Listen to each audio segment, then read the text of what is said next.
Welcome back to Metroid Prime 3. I'm here with the boys. And we're going to continue right where we left off. I got my fire beam. I got my hyper beam. I got everything I need, such as scanning and all that. Oh, whoa, that's lava. Yeah, I'm going to go in here and venture forward, because apparently that's what I should have done. I was supposed to go into a different location, I believe. Hop into our spaceship here. Let's switch it up over here. Let's go. Okay, where to? I think it was a different planet I was supposed to go to, right? No, I guess I was supposed. Wait, whoa, what's that? I just realized what that is. What is that little twinkle thing over there? Oh, okay, that's just the ship. Okay. Okay, let's go to a different location. Maybe over here.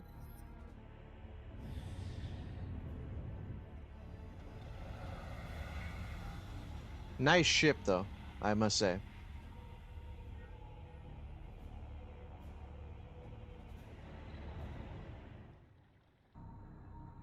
Do do do do. Nice atmosphere.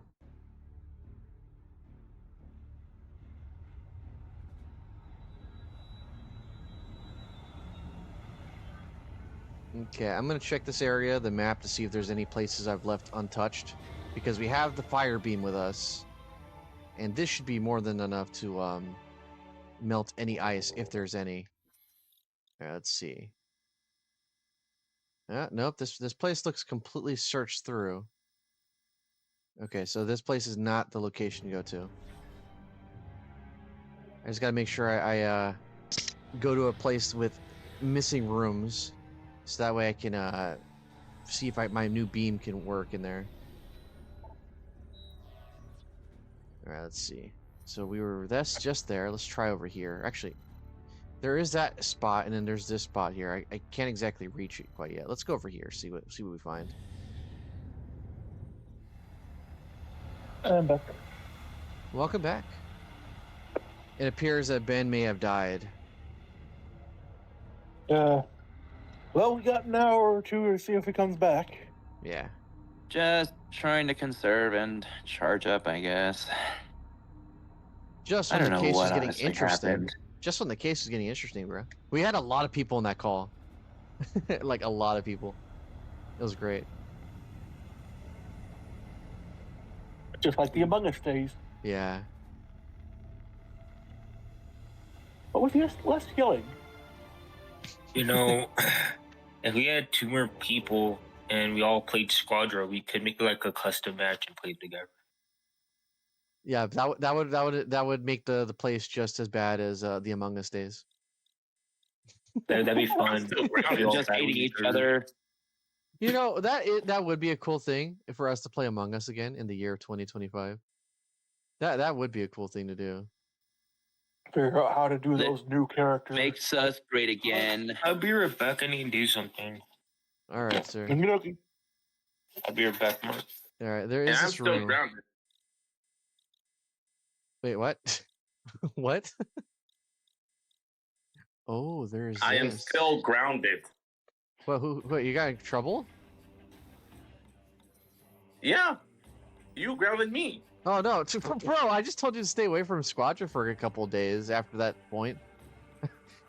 You can play Squadra as much as you want. I never grounded you. What are you talking about? Hold on. I'm gonna be honest. You haven't told. I was confused. Like you said, you're. Okay, well, hold on. Let me find that message that you told me. Hold on. Yeah, yeah. Because When he was backseating me, I'm not offended by that. Was it that? okay. Or something else? Where is it? Let's see, we're gonna go down here. We. 'Cause I had no trouble with that. I'm very upset with you. I don't think you should have been playing for. Yeah, I was Okay, really this is upset. what- Yeah, because Jordan really took the game so serious. He went out his way to yell at me. I was like, what? I didn't take it serious. I was just having a bad night. I didn't mean what I said, and I wasn't actually mad at George. Admittedly, yeah, it was a little bit annoying, but I can easily shrug that off. Plus, with the amount of comments I've seen between Explodes and George, is like, it's not just me, and I don't want this to actually be an issue. So I'm just gonna say what's on my feelings, but not what I actually mean to say. I Which was I'm still annoyed more feel at the sorry. game. than else. Which is still, I'm very sorry for what I did. Jordan. You're good. I know that Yeah. this game really gets you riled up, and frankly, I like that passion. It's fun to see, which is why I never intend to be a bad player. It's just I can't help but sometimes laugh when I see how excited you get with this game, and it's like, yes, finally a passionate gamer. No offense, Mark, or Explodes, or Ben.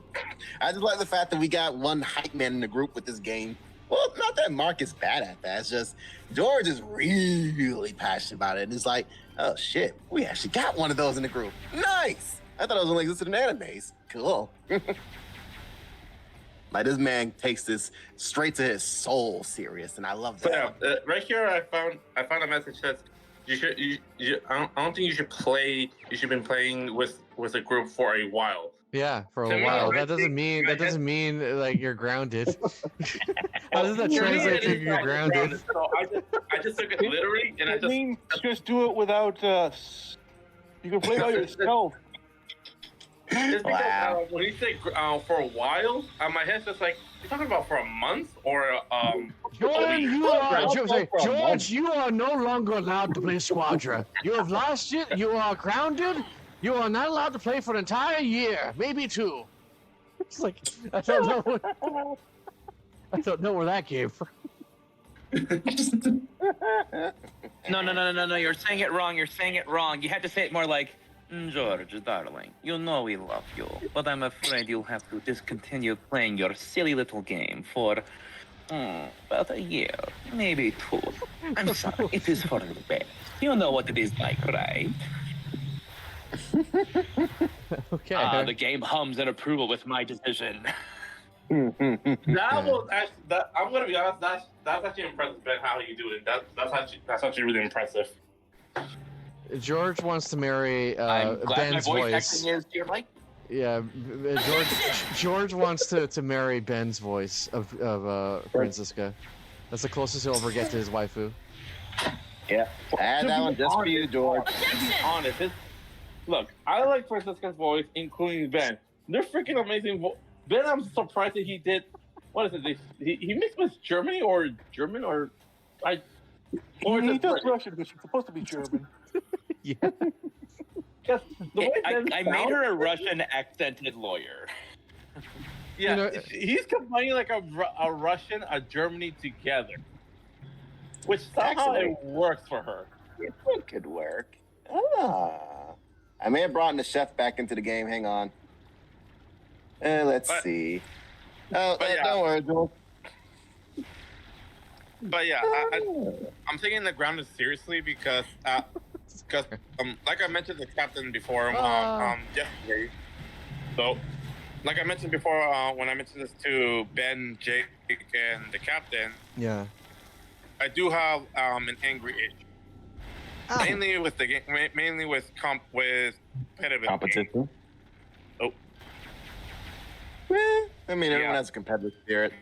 I feel like that when I'm playing Legends, when I'm just fighting against kids that just don't know what they're doing, but they expect their units to carry them. So when they're just try-harding like that, I'm like, okay, I am not about to let this little piece of shit actually beat me. Calm the fuck down, Junior. Sit down. You are not winning, all right? Your units will not carry you. That's how I feel sometimes. It's like I Yeah. refuse to Yeah. lose. Got no skills at all. the pay to And win conundrum. Like little Billy Yes. spent $500 Yep. of his family's hard-earned money to be better than you in one mobile game. Fail. Yes. It's only going to be worse by the end of Oh. December. Is the anniversary know. units. Yeah. Yeah. Oh, I know it will. Both in I Legends. got all and- this money for Speaking of Super Saiyan that, 3 Goku. Super Saiyan 4 Speaking of Vegeta. that, I actually managed to get myself a new character now. Don't What is worry, it's not a pay-away character. It's actually I got the Gamma. Oh, nice. Oh, you got the Gamma? Ah, so you got a punch combo, then disappear. Yeah, I decided to test them, and I'm gonna be honest, they're actually really good to use. They're actually really good, I'm not surprised. mainly because I Those are use always awesome. their ultimates to stun everybody. Yep. Oh yeah, I forgot about that. So now you have another way to be annoying. Nice. can annoy the hell out of the Yep. opponent. Not to mention, there's also the ability I to got bring Oh. So yeah, there's also the ability to bring Gamma 2 to make his core breaker.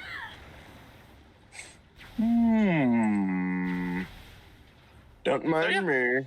I'm just adding certain things.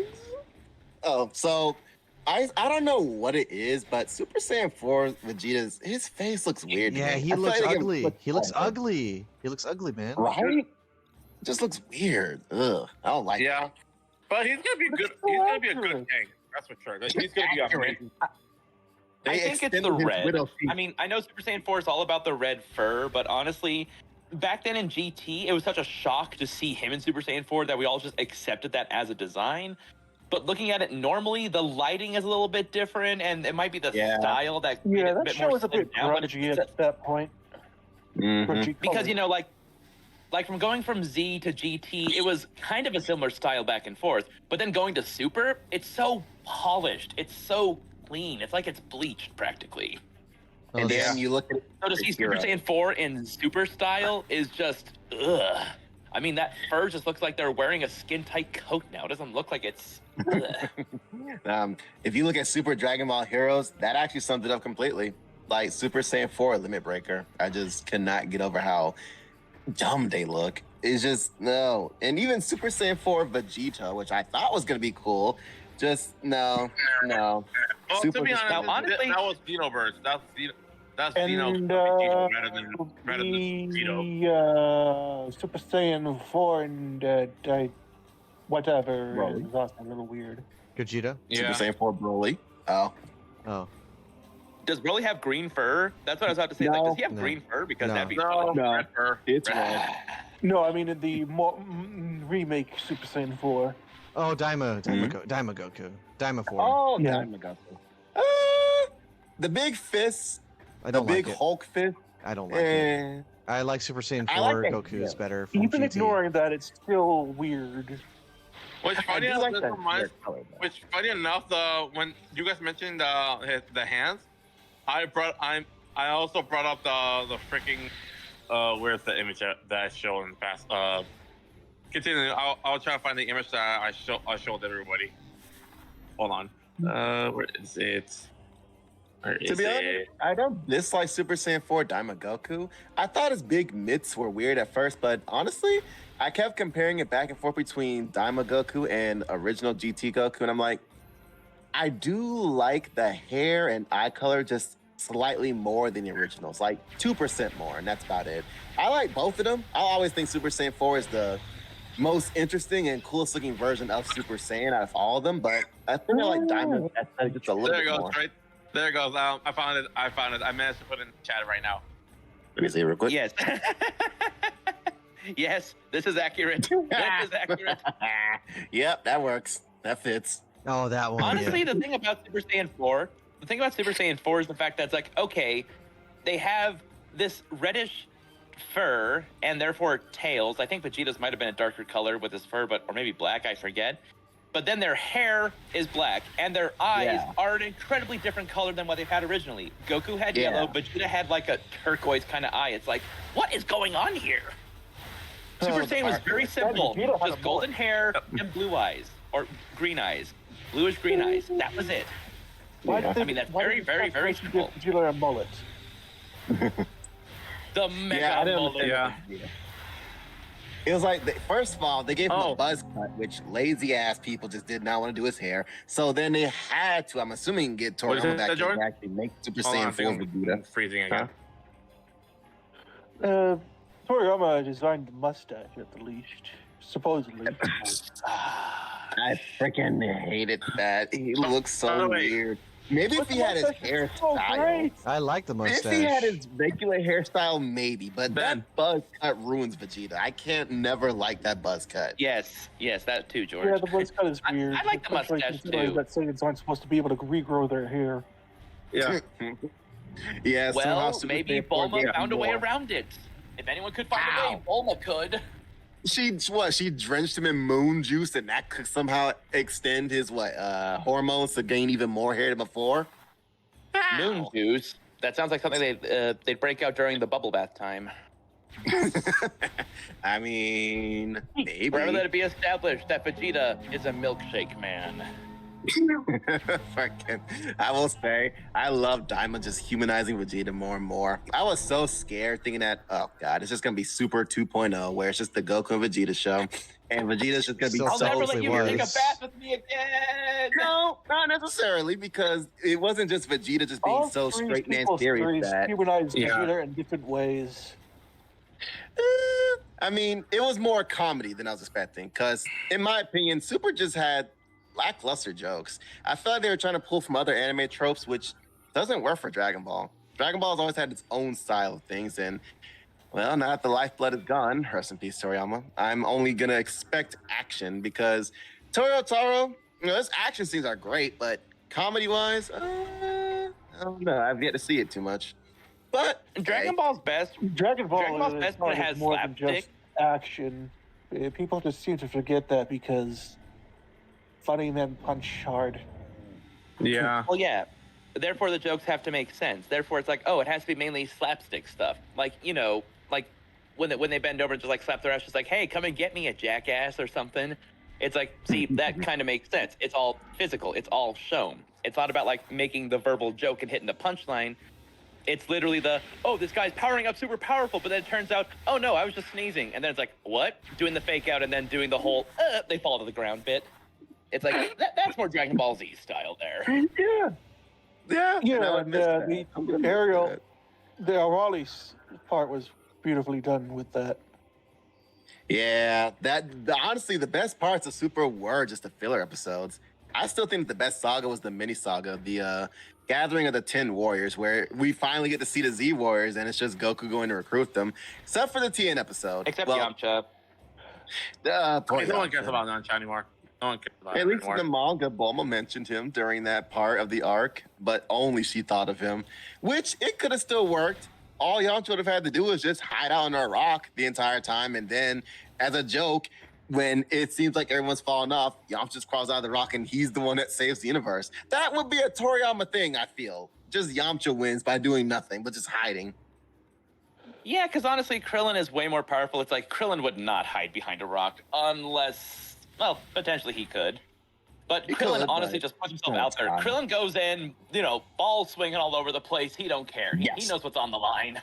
That's why we love Yamcha? Krillin. We know he's outclassed, but he will still get in there no matter what. I love that. That was what Videl should have still There was been. so many good ideas in Super. Mark, Half of them were well he's a woman. executed. The other half was just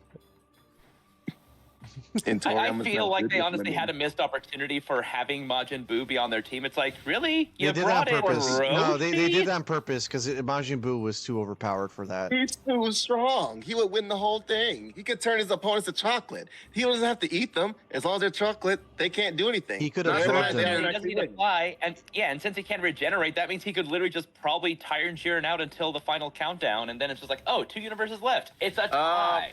Then here's a countermeasure: the healing ability. Literally, you can heal the teammates, especially when That Goku. too. When Boo can heal everybody. He cured a Yeah. boy's blindness and healed the dog. Boo is just too good. That's Yeah, why, Also, as much as I like the characters, absorption. that too. Yeah. That.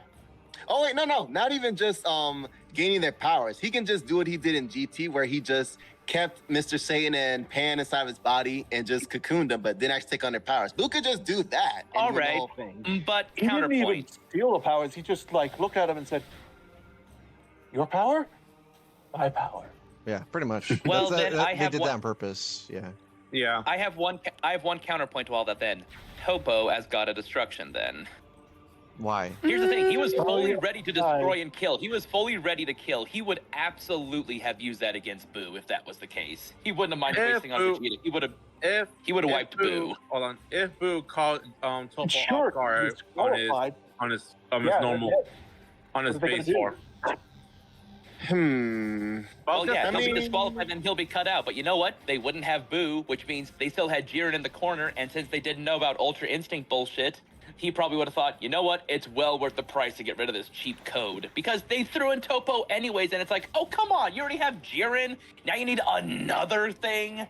Really? Yeah, Topo just felt like they brought him so in extra.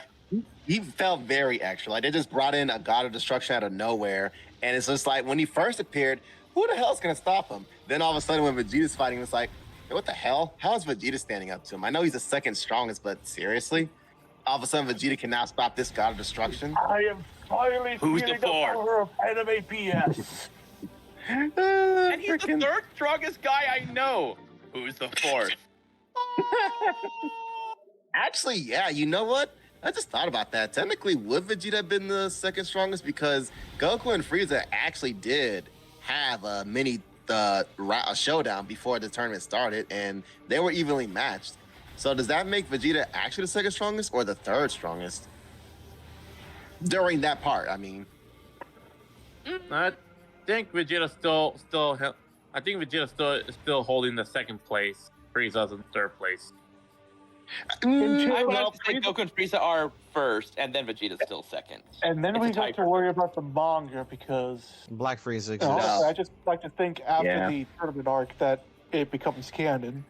But before Yeah. that, it's not canon.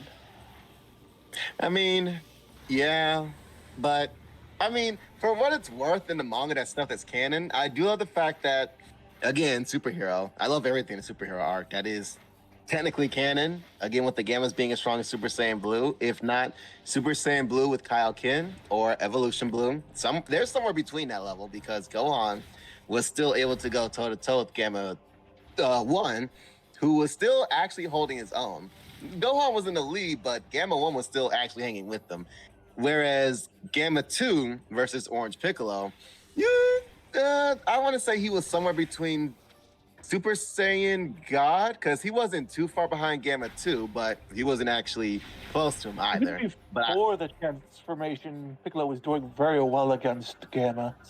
yeah, Yeah. and I love that. His Power Awakening Piccolo, as it's officially called. I'll just go with Ultimate Piccolo or Mystic Piccolo, which worked better for Piccolo since he's Dragon Balls, Not- Mystic Orbs. Why not not or- call him that? Not Orange Chicken Piccolo. Hell no. The I love orange Piccolo, but hell no. Chad Piccolo. Yeah. Oh, by the He way, was Shit is always- perfect, by the way. I sent another image right here, and it's pretty Yeah, funny. I You see can it. relate with these three characters. Yeah, Yeah. the Sonic with the Chaos Emeralds dangling and above all the guys. Who wants to cast Emerald? Who wants to cast Emerald? Is it you? Is it you or you? And they're doing it like cats. This picture is inaccurate. I don't see Eggman there with them. Eggman's just focusing on gaining world domination. He's not looking for the emeralds for a bit. No. He'd be there. He'd just like be there with a giant robot. Or he would send Orbot and Cubot. Hold on. The giant robot is literally the egg cat. Just trying to get Sonic giving him the emerald.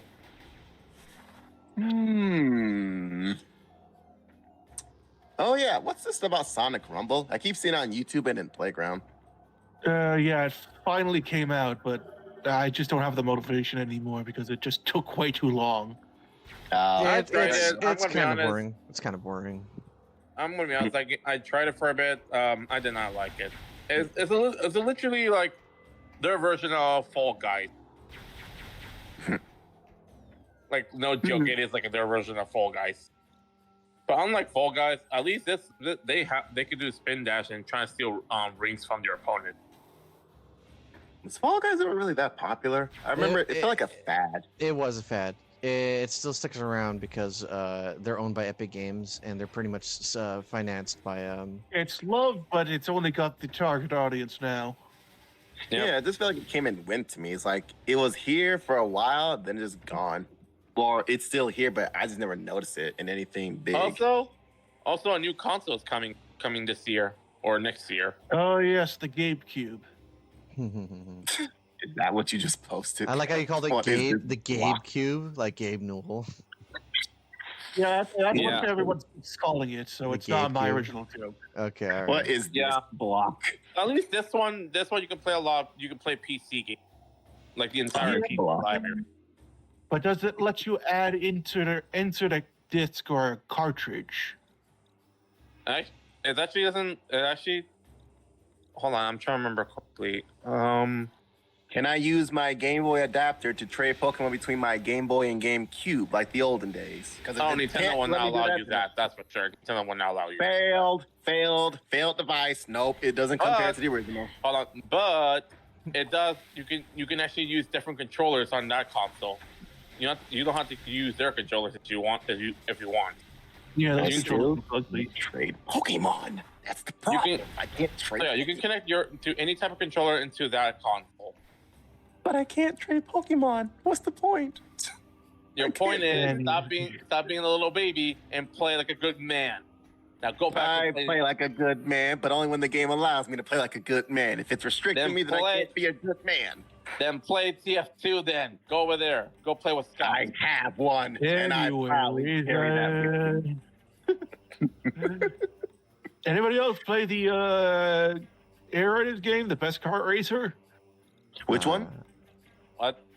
Air Raiders. Kirby Air Rider? No. Yeah. No. I used to own that game, and for the GameCube, No, this is and the sequel that's coming out soon. Oh, the new one. They had a test run. I heard And you it were not ended earlier enjoying it. today. I'm gonna say this right now. I'm not focusing on buying that because I'm focusing on getting a PS5 so I can play Sonic Cross Racing with you for his captain. You sound like you're a Kirby hater. No, Kirby's my favorite. I freaking love Kirby. He's a freaking cute of nature. Destroys any gods in his path by just devouring them. I love Kirby so much. Anytime I game play was- Super Smash Bros., he is my character, no matter what. Yeah, I like DDD. I play DDD. Yeah, he's very good. DDD As, is my DDD war is fun. machine. Explosive's really good as DDD.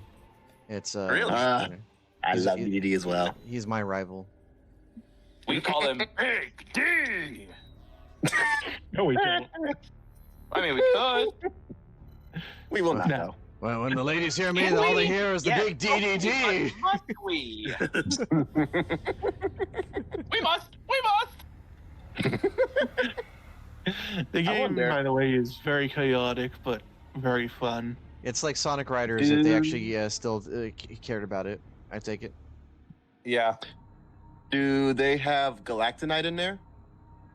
No, but Meta Knight has a Galactonite color scheme.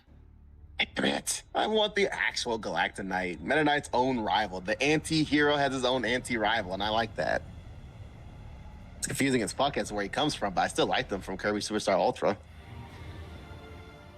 Yeah, there's lore about that shed some light on it, but you don't play Kirby games for the lore, do you? Not particularly, no. I just like being able to copy abilities and suck up my opponents and then spit them back out of stars, or just take my favorite transformation, Hammer Kirby, Tornado Kirby, Needle Kirby, and Crash Kirby, and Spark Kirby. Not even Yo-Yo and Kirby? Throw Kirby. They Huh? brought back What? Plasma for this. It's They did? nerfed the Ooh. heck, though. Ooh, I like Plasma Kirby.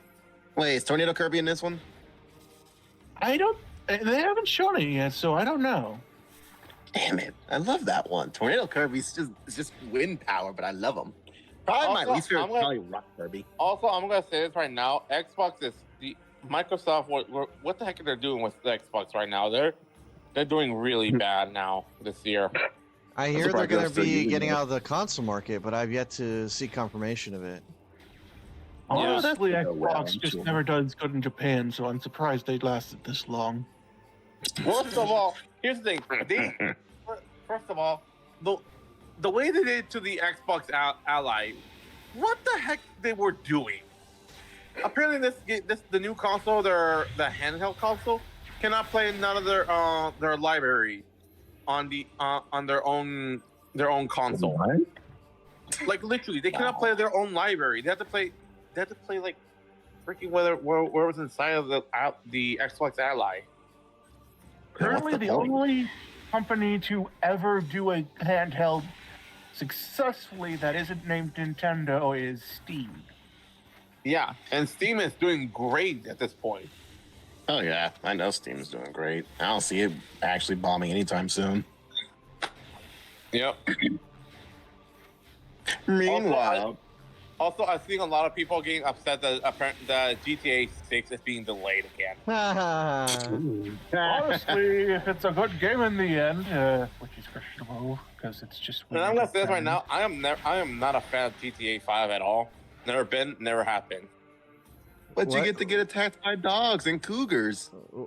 Or dog cougars. You mean the cat, right? Or cougar dogs.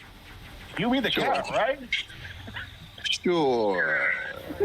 Yes, that's what I. Yeah, that gets my point now. I am never gonna be a GTA fight. GTA. The appeal of GTA is just to do crimes legally, right? Yeah, I'll just go to the military and just steal all the tank. Like the sandbox mode, you just do naughty things. I'm really there just to cause The chaos. story is there to do Yeah. something good, but like, nobody plays GTA for the story. Story. They play it for the Good. story, but they don't do it for the story. You don't play for the story, you play it for the plot. Even then, no. It's No, all I'm about just there that to. plot. Like that plot and oh shit, here we go. I'm just again. due to do what I can't do in real life in that game because it's the closest thing. Because I'm always going to be a good Samaritan in real life, just, well, when life allows me to, but in a virtual reality, no, I'm just that one Just asshole. indulge in some of the. Just indulge in the intrusive thoughts, you know? You know, just every now and again, you may want to just take a rail gun to someone's back and, just turn into a werewolf and just rip out their guts, or, just throw someone in the ocean. Or go to an isekai and have your harem, you know?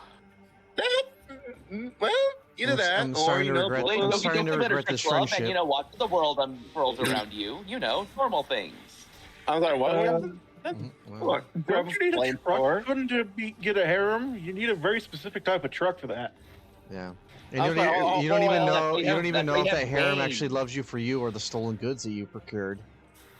Oh, please. They're all sugar moms. Or for Ain't nothing the to do. abilities you have, because apparently every female in these harems are thirsty for. It's like, oh my goodness, he's so strong. I want it. It was the Please. Not sugar moms, don't GDDD. High School DX DDDDDDDD. Oh no. High School What? DX DDD. That's right. King DDD gets his own harem. Oh, God, no. EDD is already perfect. He doesn't need a harem. Booze, booze, booze. Oh, Lord, DDD. Hey, I love that fat penguin with his hammer. I love What do you want, Mr. DDD? I want a harem. All right, let me go and get you to that, master. No, it's like all random Nintendo Like an characters. It's F-Star gonna be Goon. like it's gonna be Birdo, and it's gonna be a couple like Goombas. It's gonna be like Mario characters. Just the random Oh. psychers. Like these are the only ones that were I available. asked for a waifu, not this. What is that? Is that even legal? He just That points what'll to- do? He just points towards a Not fire. illegal, He just, man. he just points. He just points towards a Fire Emblem character. It's like, it's not even legal. We're not demonetized yet, Batman, so it's not illegal. Yeah, yes, Mr. DDD. We're in Japan. It's totally legal. Plus, she's old. Oh, excuse me. Hmm. Tries to reenact like all those rom-com scenes, like putting your hand against the wall between you and the person. You're going, go out with me. His giant form just overshadowing the poor girl. Oh, God, no. Yeah, And it has a What's that moment called? where he's just in his buff form. Mm. Oh, Oh man. No. I just had All a the females thought. just say it's like, oh my gosh, I want that. I just had a thought. You know how big the Kingpin is in the Spider-Verse movies. Yes. You just imagine like you just have a scene where you just see DDD talking, looking at Escargot, and he just looks at him and he goes, "Kill that guy." Kill that guy.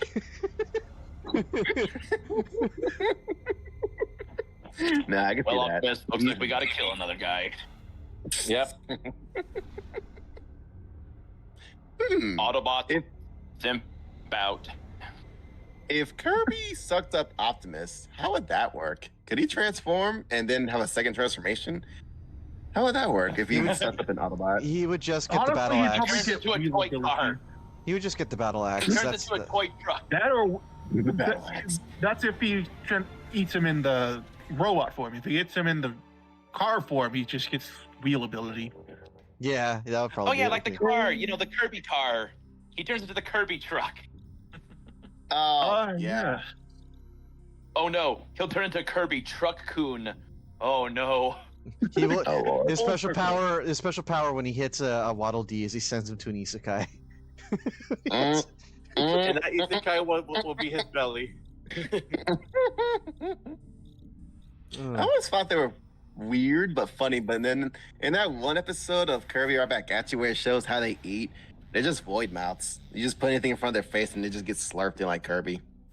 Like that one episode of Teen Titans Go. No, we No. left that behind No. us. We left No. that behind No. us. No, That was an earlier No. part of Metroid Prime Ever. 3. don't Actually, wait, don't hang on. ever I'm not bring enlightened. that Teen Titans. Don't. I'm not bring that. enlightened. No. Ben, go ahead. Enlighten me. I don't watch Teen Titans Go, so enlighten me, please. No. please, Okay. don't take No. No. Please I'm do. gonna say it humorously in an incorrect way. Imagine Totally Spies, but apply all that to Teen Titans. That is what Teen Titans Go is. Oh, and all also the better bad stuff, writing. but just ruining a children's cartoon. That's all. And making bad with the characters. Literally. Well, Which I'm Early pretty Light sure they totally- just hate Robin. yeah, God. They ruined Robin. Robin was the coolest one in the original Teen Titans. So when I saw him in Teen Titans Go, I was like, this ain't my Robin. Nope, I'm not carrying on. Nope. I He's a can't. neurotic, whiny little bratty bitch who just kind of goes with the flow, doesn't like peer pressure. It's like, he's literally just, he's a vanilla character. He has no character at all. He acts like just a blank piece of paper. That's what he is. He just happens to be called Robin. Yeah. And Cyborg was just too jokey. I miss the cool actual Cyborg, not whatever this is. I'm gonna say this right Yeah, now. the That mechanic car lover, you know? that crossover Yeah. that they had is not really the Teen Titans that they matched up with. They are so far removed from the characters of the original Teen Titans that they're. Mhm. They even they're- brought in the Young Justice verse in that crossover too. I'm like, why would you ruin Young Justice and that whole DC animated universe? You made it Oh worse. my God. Why? Yeah. That's the problem with trying to appeal to the current age of kids. Y'all are making the current age of kids worse, so now you're just trying to make them happier by ruining old shows that were actually good. Why would you do this? They were at their peak at their path. Crossovers were better in the 90s. The late 90s to the early 2000s, when the Mayans predicted that the world was going to end in 2012. No, they were talking about multimedia, because that's when you notice the stark contrast of good multimedia to just garbage being shoved out, especially in 2013. Oh God, who remembers Fanboy and Chum Chum? I do. Ah! Mm. No, I remember that. Yeah, that that was That's literally about his theme song and nothing else. that was literally the moment in time when I stopped caring about cartoons. That was like the final nail in the coffin for me. Just oh God, what the Well, hell was that show? I'm not saying it right about? now. Show I used to watch it. Regular show and The Amazing World Gumball are still a good show. Yeah, to watch. regular It's- show is I- top tier. I love regular show. It is. Adventure Time. I haven't watched it in a while, but I never disliked it. I stopped watching it kind of just because the fact, well, I didn't stop watching it. I got out of touch with it when I was in my final stages of high school. And It then got my parents. wild. It did. I never once disliked it, though. I definitely liked it, but between regular show and The Amazing World of Gumball, I freaking love Gumball. God, Jesus, I still love that show so much. It's so crazy. Yeah. Man. I think the last episode I watched the regular show was when the new intern, what was his name, Tom, when he came in. Oh, Sonic, you mean? And no, it was when they had to go inside of his brain because he had brain freeze. I remember that. No, yeah. That was the last episode of regular show I've ever watched. That dude is legit the voice of Sonic. Wait, what? Yeah, that's the voice of Sonic. That's Roger? I didn't notice that. Yeah, Roger, he's Wait. the intern. Wow, I did not notice that. Damn. The internet ended up being a Russian spy. What? Yeah, he was. Damn it. I actually liked him. Well, Oh, he redeems himself, but like, oh, okay. And what about Gumball? Did I ever make a conclusive ending, or is it still going? Like, that's it's going. Apparently, backed up after that cliffhanger, but like, Hulu is actually bringing cartoon, not cartoon. Hulu's actually bringing The Amazing World Gumball back. it's I been saw back clips. for a bit, but like, I saw it's clips of getting it. mixed reception. I know they're really Like trying to it's make. got the. It's Oh. just a wilder version. More wild than it already was. How are they going to top themselves? Let me see if I can find the screenshot. A screenshot of that one image. I know they're trying to anime waifu up Gumball's mom. The mom. Yeah. They already have. She's been waifued for like the last 5 years or so, and if you bother to look, you'd know. Yeah, I've seen Anime Nicole. I've seen her with that burger anime, that burger ad where she actually went anime. I'm Yeah. actually more referring to the fact that you'll find the H brand kind of stuff. It's like, oh, trust me, honey, they've Well- already got that. Yeah, never mind. Who? Anyways, looking for that image. Um, Wait, Some so crossovers. We were just glazing it just the other day or so when Mark was informing George on the amazing crossover that was the original 90s, maybe not original, but the 90s Spider-Man show. It's like, oh, you want to talk about crossovers? You want to talk about world building? You want to talk about Marvel at its peak? Trust me, honey, it ain't MCU. It's not the ultimate Spider-Man or the ultimate Avengers here. No. 90s Spider-Man, it had it all. It had the Avengers, Fantastic Four, Doom, Blade. It had Doctor Strange. It had everything, basically. Everything touched upon except for Incredible Hulk. That's about it. including Daredevil. Daredevil was Yes. was a good. All right, yeah. here's the image. Mark, I do not recommend clicking it. It probably is not what it looked like, but it still looks like it. I wish I didn't see it now. I is wish I that- did not see it. Please God. tell me that's his pecs. I don't know. Oh, I good don't Lord, want his to headlights know. are on. Ah, dude, man, put a shirt on. Put a shirt on. freaking Tobias. Oh God! Every single time I see Tobias, I just want to. The glorious really liked orbs. him. It's his mega orbs. There's Ben, no, God. no, don't. I'm just gonna Do say it. They not. look like green testicles. They look No, like green testicles. I'm sorry. They no. do. They are They look glowing like in that scene, I believe, but I never really paid attention to the context because. They just Why look can't we like show this during No Nut November, man? They just like nuclear No, no, power no, no. testicles. I'm sorry. No, My mind's gonna go subtitle. there. No, subtitle at the end of No Nut November. Oh God, Jesus Christ! His testicles can power a whole damn city. That's just how much he stored away. That's not No. possible. That's not how it works. Are you sure? From this show, for all we know, it possibly can. I am something of a scientist myself. I literally have a degree in biology, and I can tell you that ain't how that works. Not generally. Well, maybe they're working on it. We don't know. Science can go pretty damn far when we test our own.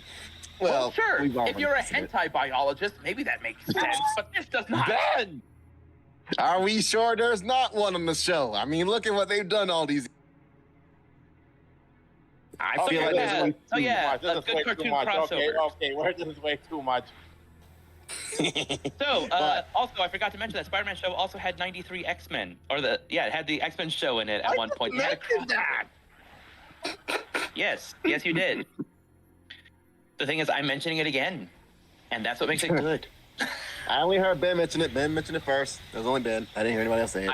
Sorry, George. I'm pretty sure George did also mention it too. In any case, although Mark will be the first one to say, yeah, but the whole crossover during the Spider-Man thing, they watered it down so much. It's like a lackluster theme, and you barely had the characters there for maybe 2 minutes, and then you give all the focus to Wolverine with Spidey. That's it. Because everyone loves Bub. Everyone just loves Bub. Well, yeah, plus, I don't think the animators really wanted to have people assume that Rogue was going to be a bit feisty and flirty with everyone's favorite neighborhood Spider-Man because, he's got a redhead in his life. Because, Wait. screw Felicia Hardy and screw Gwen Stacy, I guess. Is she older than him? I don't know. How old is Rogue in the original X-Men cartoon supposed to be canonically? Because they 20 all she has to be in look her like they're supposed to be 20s. adults. Yeah, they're supposed to be in their 20s Yeah. at that point. They're Here's X-Men. the thing. Check. Well, in the show, Peter's in college, which means he's also just about in his 20s. Okay. Yeah, 'Cause in that's some one thing iterations, about the he's Spider-Man still shows. cool. It's funny because now every other version of Spider-Man that's now made always shows him in high school. But this version of the 90s showed him in college. Yeah, Yeah, they this was wanted to be geared relatable. towards kids. And that They was just want him to amazing. be relatable. Well, yeah, but it's like every other... I mean, my buddy at work was actually saying this because he's actually read comics. He goes, "You realize that a lot of versions of Spider-Man are just stupid because literally in Spider-Man's own story, yeah, he goes to school, but most of his troubles happen after he graduates because he's dealing with a job, dealing with Spider-Man, dealing with villains, dealing with his own relationships." Literally, that first bit of high school is a small part, yet so many Spider-Man cartoons, like Ultimate Spider-Man, as much as I like the references, it's just too much. It just focuses on him in high school, and it's just so banal at some point. It's like, okay, we get it. School stuff, ha ha ha ha ha. Detention, ha ha ha. Bullies, ha ha ha ha ha. Terrorists, ha ha ha ha. I'm done Most with it. shows just don't go long enough for him to get out of there. He's like, he's forever in high school. He just never grows up. He's just a Peter Pan. It's like, no, have him grow up. I mean, in that 90s Spider-Man, the dude literally deals with his girlfriend being sucked into a dimension and is lost forever, then dealing with a clone of her that evaporates before his very eyes, to which he loses his fucking shit. Okay, this is a children's cartoon, and it's being more mature than fucking cartoons put out by Disney's Marvel. How do you do that? Jesus, I missed a And lot. unlike Spectacular Spider-Man, which they canceled after 2 seasons for being too good, and Disney bought the license, so they just didn't want to. Well, I also heard that was actually going to air the same time as Spider-Man Beyond, or no, Spider-Man Unlimited, which was essentially Batman Beyond, but for Spider-Man, which was an interesting show. I didn't mind it, but it is so wild. It is literally, it's topsy-turvy. It's other side of the world, and it's like, it's a world that's backwards. Humans are the low class, and mutants and beastmen are the top class. It's like House of M type shit. Kind of worked entirely. It was a great show, but it just had a bad timing of anime. And it ended on such a cliffhanger because at the end, it was literally going to be like an apocalypse happening. But no, they just ended it. Wait, are we talking about? Wait, what show are we talking about again? I was kind of focused The on one where he goes to a different planet that's like Earth but not Earth. Oh, that one. Spider-Man Unlimited. The Unlimited. Yeah. Yeah, my dad hated that show. He thought it was so lame. It had a good concept, but I think they just kind of lingered in that second sort of part of the series, the second half of it, where it just felt like it was going nowhere. And then a cliffhanger. Right as the symbiotes were about to unleash an apocalypse, Venom and Carnage, Don't get me wrong, those were some wild designs there. I loved them. Just because you have Slenderman. Okay, before it was Slenderman, we had Carnage from Spider-Man Unlimited. Okay, then we had Slenderman, and now I can't stop thinking that Carnage is Slenderman. And then we have Venom. Imagine Hulk, but in blackface. That's it. Yeah, I can see that. But yes, Spectacular Spider-Man was amazing, only because it felt like it was following that 90s Spider-Man cartoon, because what was Spider-Man's first real supervillain? The Lizard. That is comic book accurate because that's the first thing he comes across, and in the 90s cartoon, that's the first villain he comes across. It's Dr. Connors. Why are most of Spider-Man's enemies just animal or insect-based? You got Rhino, Lizard, who was it? Vulture. Vulture. Rhino. There was another one. Oh, Chameleon. Is actually an Scorpion, arachnid. Chameleon. Arachnid, Scorpion, Chameleon, Venom. Dr. Octopus. Of course, you didn't forget Doc Ock. Doc Ock. Fortunately, the Green Goblin's like, I don't want to do that. I'm gonna do weed instead. I think it was brought up here, if not with my buddy. Did you know Mark Hamill voiced the Hobgoblin in that 90s? I was the one that brought it up. I brought that one up. Yes, last it was week. you. Yeah. It was you. I was so surprised. I'm like, that makes way too much sense because somehow Hobgoblin was introduced before Green Goblin, but it's Mark Hamill. So you know what? Let him have his fun. It's just Joker with Batman glider. That's it. Which is weird because Spider-Man, weed is now legal. isn't Hobgoblin supposed to be Green Goblin's enemy? Or arch rival to him? I think at Hobgoblin was some point supposed to they be a made it wannabe. very convoluted and had them both the same character. I'll be right back. Okay. Hobgoblin was in the show supposed to be, or at least in the comics, he was kind of like a wannabe who just kind of liked the Green Goblin. He goes, "Oh man, I want to be that, but I don't want to be a plagiarist, so I got to be something else." Okay, so I guess I can't call myself an orc because I'm a nerd, not a dork. So I have to be something goblin, ultra goblin, mega goblin, maximum over goblin. Goblin is nuts. What?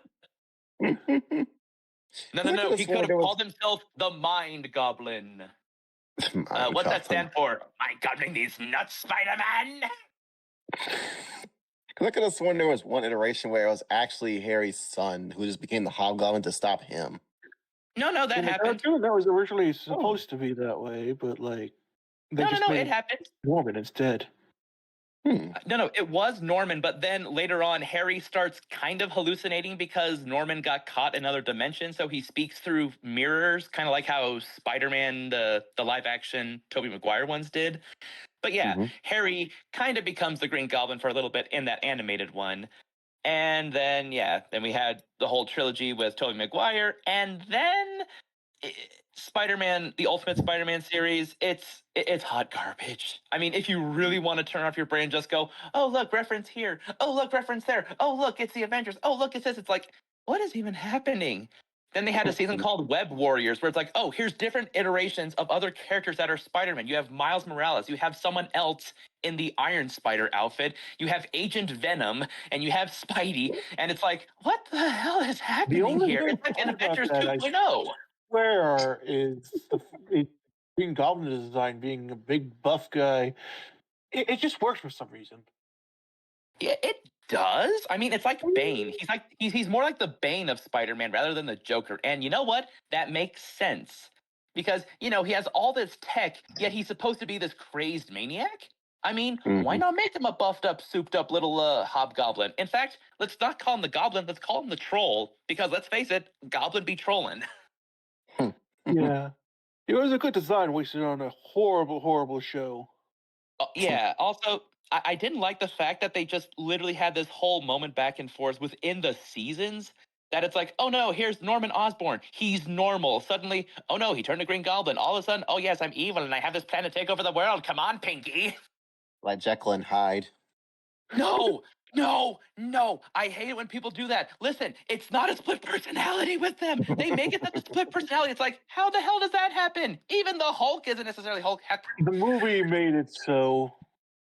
listen, the actual Jekyll and Hyde, what people misunderstand from the original story from that transcript is the fact that Jekyll and Hyde are not separate personalities. God damn it, It's what's wrong just with a you? physical change. It's the same person.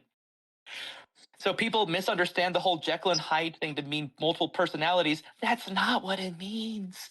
It's no different than Peter putting on a mask and now saying, hey, everybody, it's your friendly neighborhood Spider-Man. That's the Jekyll and Hyde. It's not Bruce Banner and Hulk, and it's not Green Goblin and Norman Osborn. It's literally Or Batman even versus Deadpool, Bruce Wayne. Okay. or even Actual Spider-Man acting like Deadpool. Well, the point I'm getting at is that in the original thing, Dr. Jekyll makes a potion that essentially makes him look completely different. It's essentially complete anonymity. It's like going online with a complete blank account and being completely different. You could be a flirty girl and say, oh, hey, yeah, I'm a little cutie cat, yeah. Yes, I'm saying that to be cringe. There's a point to it. When in real life, Reminds me of you are a 33-year-old Frankenstein, fat where guy just sitting there sweating while eating your Doritos and slurping Mountain Dew. It's just like, there you go. See, that's a Jekyll and Hyde. reminds me of It's- Frankenstein, where he ends up actually being a very intelligent monster, but Yes. he gets screwed over. So when he finally has enough, he absolutely Lashes out. destroys every aspect of his creator's life, and then has Actually, him I heard chase that him the new until death. Yeah, I heard that the new movie that Guillermo del Toro did is actually book accurate. It's not this inhuman monster that grunts and roars and is afraid of fire. It's like, yeah, he was afraid of fire in the book because he touched it and got burnt. But when he learned how to cultivate fire, he learned to use it because he's smart, just like his daddy. In fact, the irony is, knowledge is knowing that Frankenstein isn't the monster of the book, but wisdom is knowing that Frankenstein really was the monster of the book, you know? Because it's the... Sorry, I just took my caffeine. I am riding a high. But anyway, this was a nice talk on classic literature. Now let's go back to talking about other things. Like those Okay. mega gumballs there. Let's go back. No. No, we're not talking about that. We're not talking about that. I'm trying to get rid of it by doing the Well, story that makes. Well, I did watch the Teenage Mutant Ninja Turtles 1990 movie recently. It aged The live pretty action well. one? Yeah, Yes. it aged pretty well. Oh man. It's a What I little like about them fast-paced, is that they act like kids. It's so amazing. They're 6 foot tall mutated turtles, and they actively act like children, just like teenagers are. Yeah, Yeah. it emphasizes that they're still young, so that also helps. I will say that looking at Raphael in that live action one, I always thought he was just such a spoil sport, but it's like, no, he's a literal moody teenager. He's literally being moody. And that's why Raph is being the tough guy. He tries to hide being the tough guy. He wants to be the important one because he's insecure about himself. And he covers it up by being violent and crude. It makes sense. And then you have Mikey and Donnie, you know, just the bros on the stand side, and they're just bros for life. Mikey is my spirit animal. No offense to Leo, but Leo's a bit of a stick in the mud, you know? No, he still knows how to have fun in this one. Yeah, they do. They skateboard. In those suits, I mean, that's impressive. Oh, and then, of course, we can't run past the fact that since it was made in the 90s, every scene with the Shredder essentially made you think of Darth Vader. Let's be honest. Yeah. This is your family. I am your father. It's like, okay, Vader, when did you cross over? No. He's a man who's scarred behind a mask, and he's an old he badass. actually is a daddy. Yes, Wait, is this Leonard. the Shredder that was trying to raise an organization of mob kids on the streets? Or is this one actually had the Foot plan? Oh, it's that movie. Okay. Well, he had both. He had the Foot, and he also had the gangs, like the kids. He was recruiting the kids that were disillusioned because, you know, kids like rebelling and all that. So he literally recruited gangs to help him. But he also had his actual Foot ninjas do more high-scale things. They slowly became and grew up into the Foot Ninjas. That's Money, true. It was no money recruitment. today can buy the honor you have earned today. I suppose. No. I think And you got it right. Also, Also, right? Also, show of hands, best version of Casey Jones. Try to convince me otherwise. I only know of Casey from the 2003 animated series and then the 2014 Based. that one series. So yeah, Well, the yeah. animated one is good. I like an adult Casey Jones. No offense to the younger versions. It's like, okay, a street smart, savvy kid who's kind of a dork, but adult Casey Jones, I mean, he's clearly not well read into some social cues, but he's honestly fun to be around. He's literally just like the Turtles, just as a human. That's why I like the 2003 one. really bad. There really isn't. There's really no bad Casey Jones. Yeah, well, I mean, the recent version I just saw is from the Rise of the Teenage Mutant Turtles movie, in which Casey Jones travels back in time, just bear with me, and he's actually the son of, I think, Karai from the future. But, you know, he's still a street smart savvy kid. He has the hockey mask and all that, and I mean, that version is... Daughter of the current Casey Jones, which is a woman, or not a woman, a girl. So that series has two Casey Jones. Yep. Oh, man. Well, I don't mind if Casey. Casey's a girl. Honestly... Ben. No. Here's the deal. I could care less about whether or not you want to have a gender-first specific character. Sometimes things do need to change. Now, if you're going to say, oh, everything's the same except for this one character who's now a female, and it's like, okay, what was the point of that? Oh, well, we just wanted to have them be in a lesbian relationship. It's Until like, the very okay, end, well, fine. giving only slight hints. Everyone thought she was Karai until, like, she admitted it at the end, and they're like, oh, that's why she used baseballs. I was gonna say, me and Mark already had our stance on gender benders. We're not moving on either of those. Honestly, I don't mind it as long as there's story. something added to it. Yes. Usually there isn't, but that one's perfectly fine. Okay. Yeah, if it's not a gimmick, if it's sort of like, oh, it's the same thing you like, but female, it's like, okay, why? What was wrong with it being male then? Exactly. Make a different character. Appeal to a different audience, I guess. Bringing But a guy. then if they did make a whole character, if they did make it a whole new character, but didn't change anything, it's like, so why do we have two of the same character? One just happens to have boobs. What am I missing here? They want to appeal to men that like genderbender, I guess, or lesbian girls. Well, she was underage, so that wasn't it. They just did it just to have the sake of it. It's yeah, it was done Or well, you know, but, you know. Not gonna say no more. As long as we're talking about gender bending, what about race swapping? And two biggest examples I can think of are Wally West from DC and I will Nick go. Fury from Marvel. In a tirade, then I will go in a tirade over how I feel about Black Superman and how nobody asked for that one. Nobody wants. Nobody wants to Okay. see. Nobody wants to see White Boy Jordan or Black Man Mark. Okay, let's just say that much right now. All right. Hey, I would. I will I would, stand man. by Louis That's Lane, funny. My Adventures in Superman being race swapped because that's kind of hot. Because now Lex Luthor is now being seen as a racist because he's still white and he's fighting against the big black superhero who's stronger than him. It's like, it just seems like something out of the woke community almost. It's funny because there actually is a comic series that deals with black people having superpowers, and it's literally X-Men, but all the X-Men are black. Anywho, Look, there's Nick a White Fury. Panther, but it's not that way though. Like from what I've seen of White Panther is just from that one Marvel Secret Wars, which I kind of felt was a little bit dumb that T'Challa just didn't tell them. I don't know, he kept secrets from them, from your team. Maybe they could have helped you, but that is the only White Panther that I've seen. And I was like, you know what? I approve. But it wasn't T'Challa Oh, no, being the white black- though.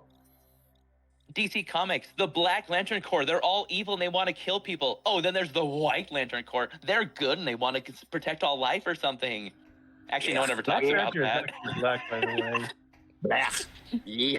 No. Aquaman villain Black Anyways. Panther is actually black, by the way. That's not just a movie thing. There was actually a comic where he showed that he was actually black. The only thing I will say is that I've seen at least both black and white Green Lanterns, and I never felt odd about it. Just felt like, okay, there's just different versions. Well, I mean, that's because they're not versions. They're actually in there. So after Hal Jordan, John Stewart, That's what I mean. the black one, the first one, he takes up his mantle. That's just No, it. I mean, Then like- Kyle Rayner, the third, another. Well, actually, hold on. Gal Gardner. I was the fourth. Gal Gardner is. You forgot Guy Gardner.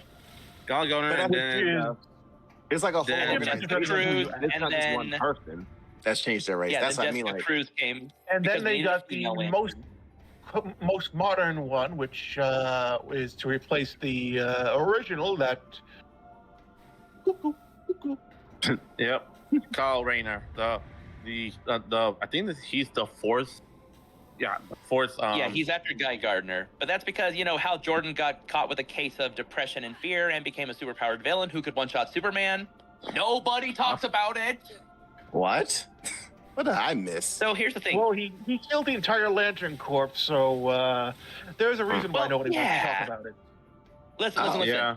I'm fine if people want to say Batman is the best thing of Justice League. However, I cannot stand the absolute slander when people say, ha ha, Aquaman, he's so lame. It's like, motherfucker is the king of the sea. You realize how much ocean there is on Earth?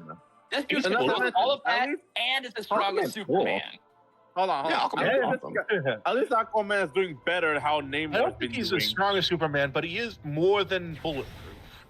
Yeah, Yes. not to mention he's way better than Namor from Marvel. Well, Namor is interesting in his own way, I'll say. But anyways, my This point is, guy the will other character... literally. Hold on. I'm gonna stop you right there, man. This guy will literally do anything to the world if Mr. Fantastic's wife kissed, Put you on the spot. which is one thing I hate about that guy. Namor is Okay, simp he's a guy bit who- obsessive. Yeah, Namor the sub-simp. That's what he Namor is. is just a kind of a dick. he is a Yeah, dick. he is. No, I was no. trying to be Not he nice, is. but you are right. No, this guy, even though I play this character on Marvel Rivals, because one, I had to deal with the flying characters, dive characters, including characters who can turn invisible and try and attack me from behind. To this day, I hate him how he is. I hate him how he freaking what he does. He makes Mr. Fantastic's wife to do something for him, even though she doesn't want to do it with him. Like, Oh. God damn, this fucker is just so damn annoying. I'm just surprised. I'm just surprised anybody didn't decide to beat the crap out of him to make sense to him. Even with that, he was still trying to force everybody to ruin the world by letting Sue kiss him. Although I will say he has a fine taste of human females because he goes after Marvel's #1 MILF, Sue Storm. Wendy's. I He didn't goes hear it. after Damn a to be your lot. Wendy's! He goes after a lot of women, actually. Oh, Yeah. polygamy. Well, Got it. yeah. But you know what? Aquaman would too if he wasn't married. I mean, how do you think the Flashpoint problem happened? It's all because Aquaman literally couldn't keep it in his pants and decided... Hold on. That was just Flashpoint Aquaman. That's all. That was only that one type of Sure, one. he didn't. Yeah, but I still hate that version of Aquaman, much like how you hate Miss Marvel from the Civil War series. And that's my version of Wonder Aquaman. Woman was just as bad, so he was probably just trying to say, like, oh, she's crazy. Yeah. Anyways, great. to kind of revert this back down to the current, as I was saying, the other slander I cannot stand is when people literally laugh at Hal Jordan for no reason. Now, if you want to say his early versions, he might have been awkward. Okay, in his early days, yes. Okay, But he's can I hear the anybody else? Green I'm more Lantern. worried happening. Here's the thing, he's the Green Lantern. He's not just Hal Jordan, he is what literally the Lantern Corps looks up to. He became that guy. He is literally that guy. And yes, we can call him that guy because he's Hal freaking Jordan. Yeah, he's a bit of a copper sometimes. You know, he acts like, loose and fast by the rules and all that. I'll do my own thing and I'll somehow come out all right by the end. Yeah, that's fine. But I cannot stand the slander. And when he finally has his biggest crash out, murders his entire Lantern Corps, absorbing all of that energy and becomes the supervillain, he one-shot Superman and the Justice League cannot do shit, and not even Batman had a contingency for it. So what do you have to say to that? This is normal canon here. Before Yeah, the he major missed a rewrites. guy long enough for them to make another ring, so he's not perfect. Well, yeah, but that's because Ganthet is the boss and the goat of all Lantern Corps, and I will literally murder anyone who says Scar is better. I will literally get the Manhunters on their ass. Anywho, Kyle Rayner, DC Jesus. I don't know how else to say it. That's all he is. Well, he was you're essentially tied to the existence of the universe for a while. Yep, including Well, yeah. including he used the life equation, the opposite, the other one, the counter one of the anti-life equation. Yeah, you want to know how he got that? He flew into the source wall. He flew into that crazy, spooky wall at the end of the universe and came back. Yeah, he's the chosen one here. Not even Lex Luthor survived it initially. Well, Not even Superman could do that. Then he went He is cuckoo the and chosen then... one. Well, yeah, but that's because he had to share his power, because power corrupts and all that, and who would know that, having all this knowledge would bust up your head? Oh, we're talking He's about only the new human. guy. I thought we were talking about Harold still. Oh. Well, the point was, I was trying to say, I hate the haters that say, oh, Aquaman sucks, Hal Jordan is just a lame-o cop, and it's like, it's funny, I don't hear anyone talk shit about Wonder Woman, but that's because it's Wonder Woman. Outside of George's rants towards injustice, outside the rants. Oh, she's honestly not that bad. Even when you take her to speak to a naive, she's just a hopeful person. Here's the thing, she's not even a female supremacist. She's there to literally bridge the gap between females and men. She wants there to be a world working together. She is the feminist superhero. Name me any 5 heroes in Marvel that can honestly best her by means of morality, stance, and inspiration. Captain Marvel can't do shit.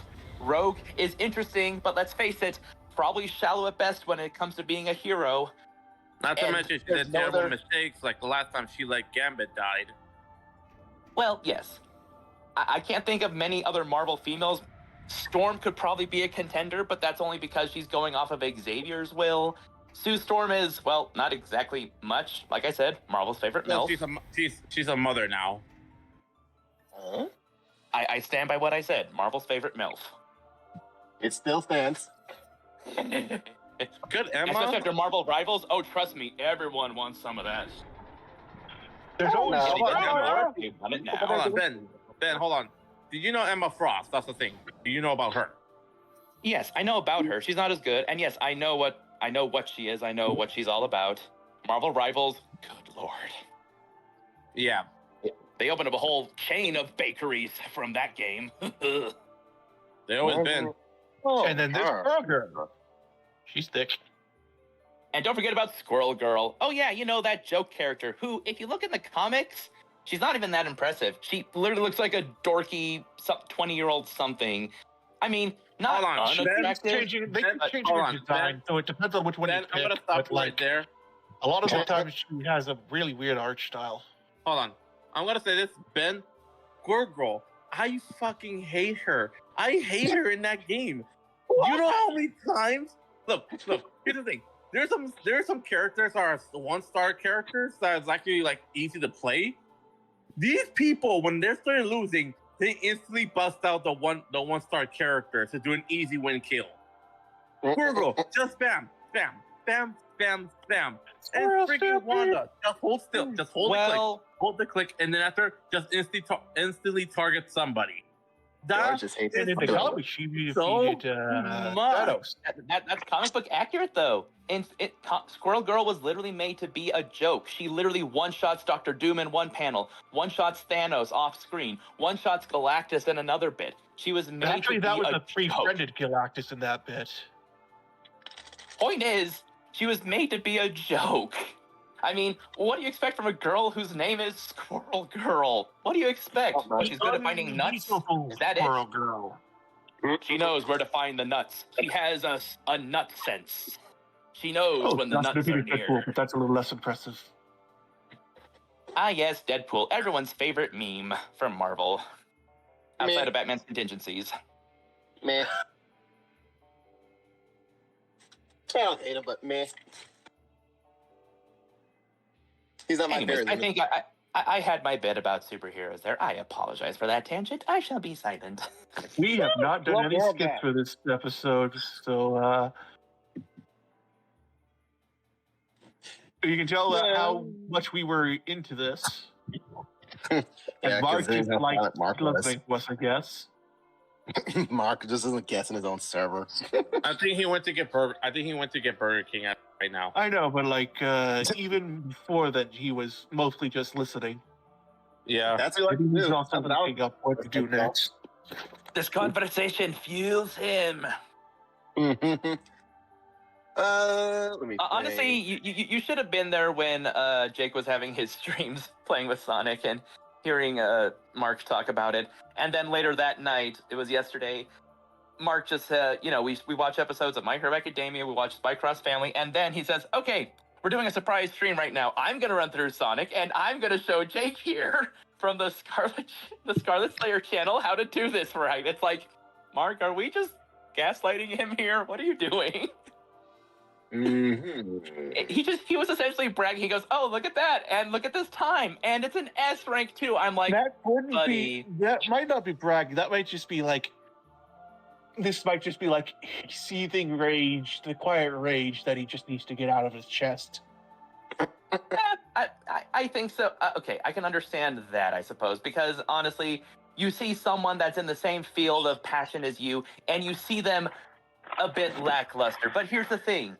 Me and Jake already had this conversation. We mentioned it's like, yeah, Mark has literally played these things to perfection, that he knows where the every turn and button and press and joystick and toggle needs to happen to get that perfect run. But Jake is not like that. Jake just wants to play it. That's it. He's a completionist, and he said Mark is a perfectionist. And it's like, okay, that's a broad stroke, but that's acceptable. And I'm just me. I'm firmly in the Jake pool. I just like playing. In fact, if you recall the first times we were on Squadra, it's like, look, I'm not here to be good. I just want to play because I'm with my friends. That's it. But It's not a hero. But you I like have to going be out good of for bounds George's too chaotic sake, just to though. see what there is. Also, can we talk about how popular Explodes is on these streams? I mean, man, you popular, dude. I don't know why. What else? I know why. It's because my voice is annoying and grating, and I always talk. Bullshit. That's it. Yes, but then George has the army and does a little dance. Well, man, Actually, I lost half of the army because They were made into salad for Thanksgiving. Oh, boy. yeah. Actually, Yeah, I lost Mark's idea is probably the most likely one. He says, "Oh well, people can put up polls, but here's the thing: it can show up randomly for people that have even the slightest inclinations towards whatever your channel puts out. So, whenever the polls show up, it's like, oh, which one do you think is the best on my channel here? And people that have no idea about it, never seen the streams, have no clue who these people are, will just randomly choose the one that comes up first. And usually the first one that's chosen is the top of the one on the list. And I think that was you, Explode. They also could have just like the name, I guess, in that context. Yes, he put that idea out too. Mine is that your list was that your name was at one of the top points. So it's like, okay, Explodes. Because honestly, Beneco just sounds like a cringe guy name. Not to mention, I'm surprised me and Jordan got work tied up. Well, that's because I voted for you, It's just 'cause I'm George. barely here. I mean, no offense, Explodes, but I just voted for George. Nothing more than just the fact that we all know he tries a lot. And you know what? His effort is always worth it. Who? Me or George? George. Oh. And, Yeah, since I'm you can't barely vote here. twice, I had to make a compromise. You may despise me at your pleasure. I will never despise someone that I love, sir. It's impossible. Hey. Here's your money. Well, I don't know. I think I'm only because pity. I'm barely here. I should have no whatsoever. And my voice Well, always sounds so distorted. Well, you've been here more than Jake has, I'd say. Just by means of you just tuning in even while you're driving. I think you've had more of a presence than Jake has. Potentially? I guess, but I don't really say or do. And for someone like Reggie or his Diego or other people, they are barely on, like once in a blue moon ish. So it's like, well, I can barely put them on there. So who's a regular now? I mean, I still don't think that's me because I'm barely here. I have to be if I can. Well, Yet Gannon is the most popular voice. it's funny how he didn't put himself on that poll. It's like, who do you like on this poll the most? It's like, okay, who else? He did do Frieza Von Cover. It's true. Oh yeah, the different voices. Who do you like best? It's like the Gant voice, the Frieza voice, I believe Edgeworth was there, and I forget the fourth one. Look at me. 3 of them were his voice. You should have put Mask to Mask. I love that guy's voice. No, I went for the Ganon voice only because of what that case represents. It's like, listen, I don't mind his Frieza impression, but it is the perfect sense of annoying and pretentious. I loved his Ganon voice, though. Yep, that sounds like Frieza. Never better way to glaze yourself than by having a poll saying which voice was better. They're all me. Except So you for win no matter what. Who is in second, by the way, with 10%. He came in second to himself. Oh no, you're Very saying well, that. Righto. Ho, ho, ho, ho, ho, ho. Good one, Righto. Let me see.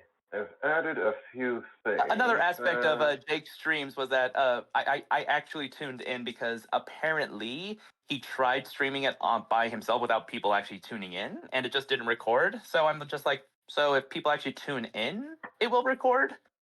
I don't know. So weird. So essentially Friday morning while I was hiking up a mountain, it's like, okay, yeah, sure, I'll tune in. And while hiking, I just tuned in onto YouTube and just made live comments. Lovely conversation. We talked about things like the book. Oops, didn't mean to say that. Jake is so technical with his mind. He's very much an intellectual because he just wants these things to make sense. And we were having almost an argument on stream as to, it's like, okay, so this machine falls on Earth. Mark makes these creations. Then suddenly this criminal organization just somehow jimmy rigs its own machine and then mass produces it. And then suddenly there's multiple machines making multiple creations. And then suddenly they're all over the place. He's like, wait, how the heck did that happen? Data. They gathered the data just like Dr. Giro did. They gathered data. Well, yeah, they did. And in fact, Mark brought it up. It's actually in the chapters, in the original 3 chapters. When they come back from running away from the gang and, they defeat the Actually, they haven't defeated that guy, but it's after the tournament when they dressed up in hero costumes. When they get back home, they're followed. They're knocked out by gas. They're taken somewhere else. But obviously, the first thought is, well, why didn't they just take the machine? And so I put forth the idea because obviously no one else is going to see what happens when they go to the machine, but McMaker goes to it and the machine insists on not being removed or dismantled for fear of it potentially blowing up. Yeah. And since the machine is ever helpful to a flaw, McMaker essentially says, then give me the blueprints of your machine. What are we talking about? What are we talking about right now?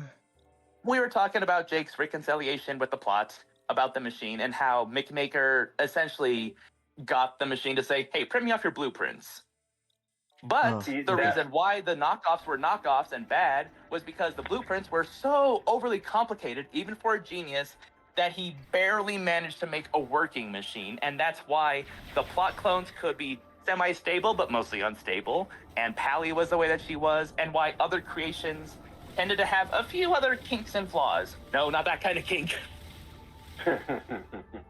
Which now, as Ben's explaining it, it makes sense as to why you said, I basically answered Jake's question about data gathering and how you can make almost, if not just as powerful, even more powerful than the original by just gathering data.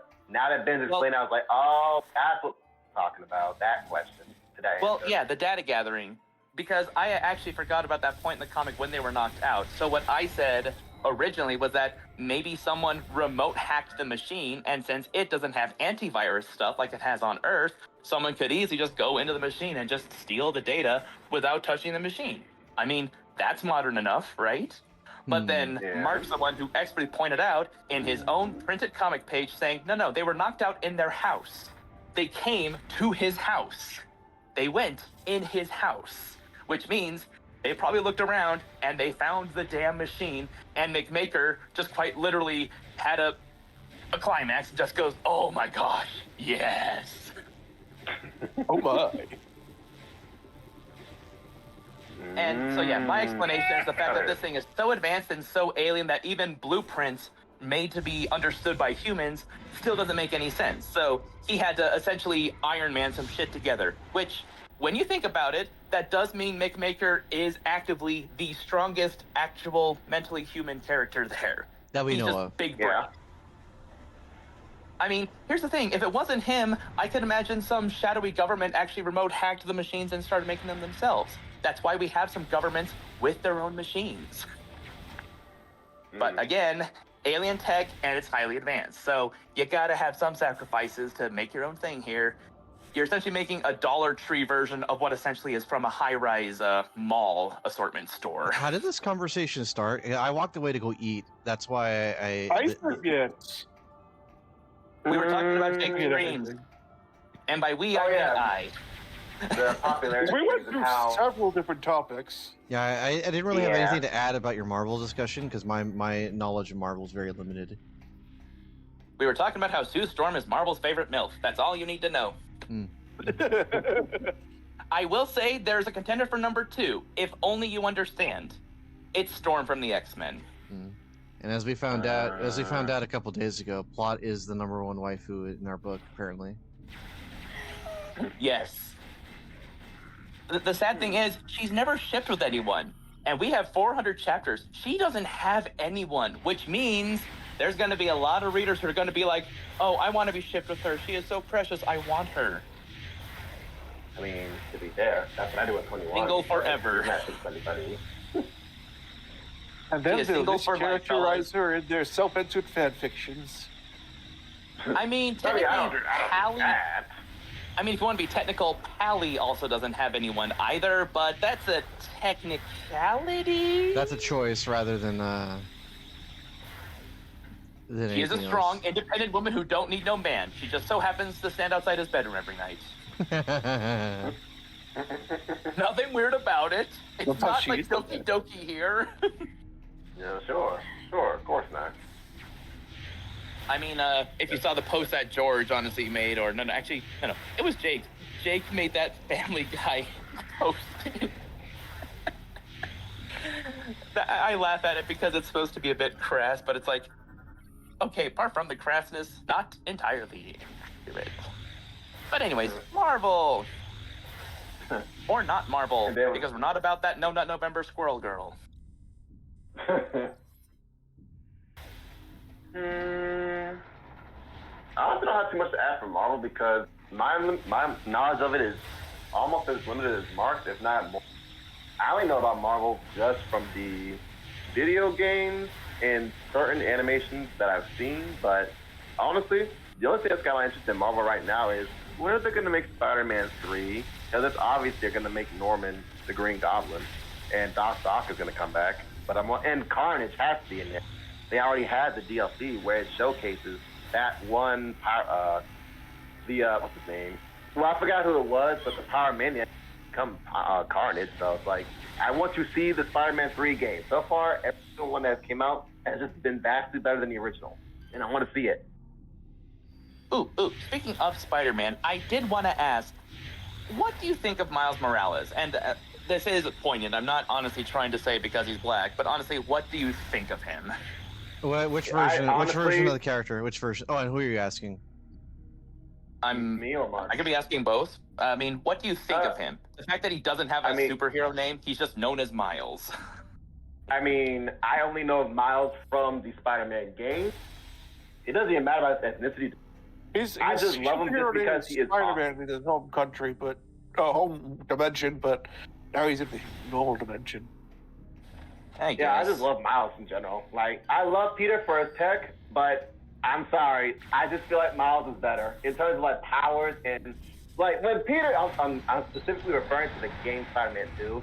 When Peter was losing himself in the symbiote, it was Miles who was, I guess, still technically underexperienced. He was the one to save him. Miles was doing so much in Spider-Man 2, and I'm just like, Peter, I love you, I respect you and everything that you do, and I respect that genius brain of yours, but Miles also has a genius brain and someone else to help him out, and his powers are literally just stronger than yours. I'm sorry, Peter, I love you, but I don't like to think of anyone as better than anyone else, but the game made it this way. Miles is just better than you. I'm sorry. I'm so sorry to say that, but I love you both, but Miles is just awesome. All right, so Game Miles is a superior version compared to most other iterations of Miles. From what I know, because I've never actually seen Into the Spider-Verse yet. Into the Spider-Verse is the Peter Parker in that movie, because Peter Parker is just a bum. Hey, he turns his life around. In the second one, you see him with his family. He's actually a great guy. Oh, I'm just talking about specifically Miles. Because I thought Miles was in that movie. Because he has the suit in the Miles Morales game. I'm just saying he's better than Peter in that movie. Well, yeah, that too. All right, I just wanted to gauge that because Into the Spider-Verse is great at building characters, and it's a very much character-driven story. It's not just simple, villain shows up, the Spider-Man have to team up, they have complicated, weird hijinks, they manage to futz around a victory, and boom, story ends. It's like, no, it's not that at all. These are characters, and the plot revolves around them making bad decisions, and good decisions, and questionable decisions. And Miguel O'Hara, just being Miguel O'Hara. Cranky boy. Well, from the game standpoint, they're both geniuses, and they both can create tech, but Miles has what Peter has. Only he has invisibility, or closeness, you want to say. He has electricity powers, and... No Spidey sense. He does have Spidey sense, doesn't he? Does he? I always forget. He does. He has all the same most of the same powers, but also electricity and... invisibility. Yeah. He also has a special suit that absorbs impacts. Oh, yeah. It's electric vibrating too. Okay, then yeah, I'm honestly with you. I'm with you on that one, Jay. He's actually overpowered. It's like, oh, come on. Peter literally had... Well, yeah, that would give more credence to what Peter's powers are, because here's the thing. He's been saving a city without all of that. He was doing it basically in his pajamas and his spider and super strength and web fluid.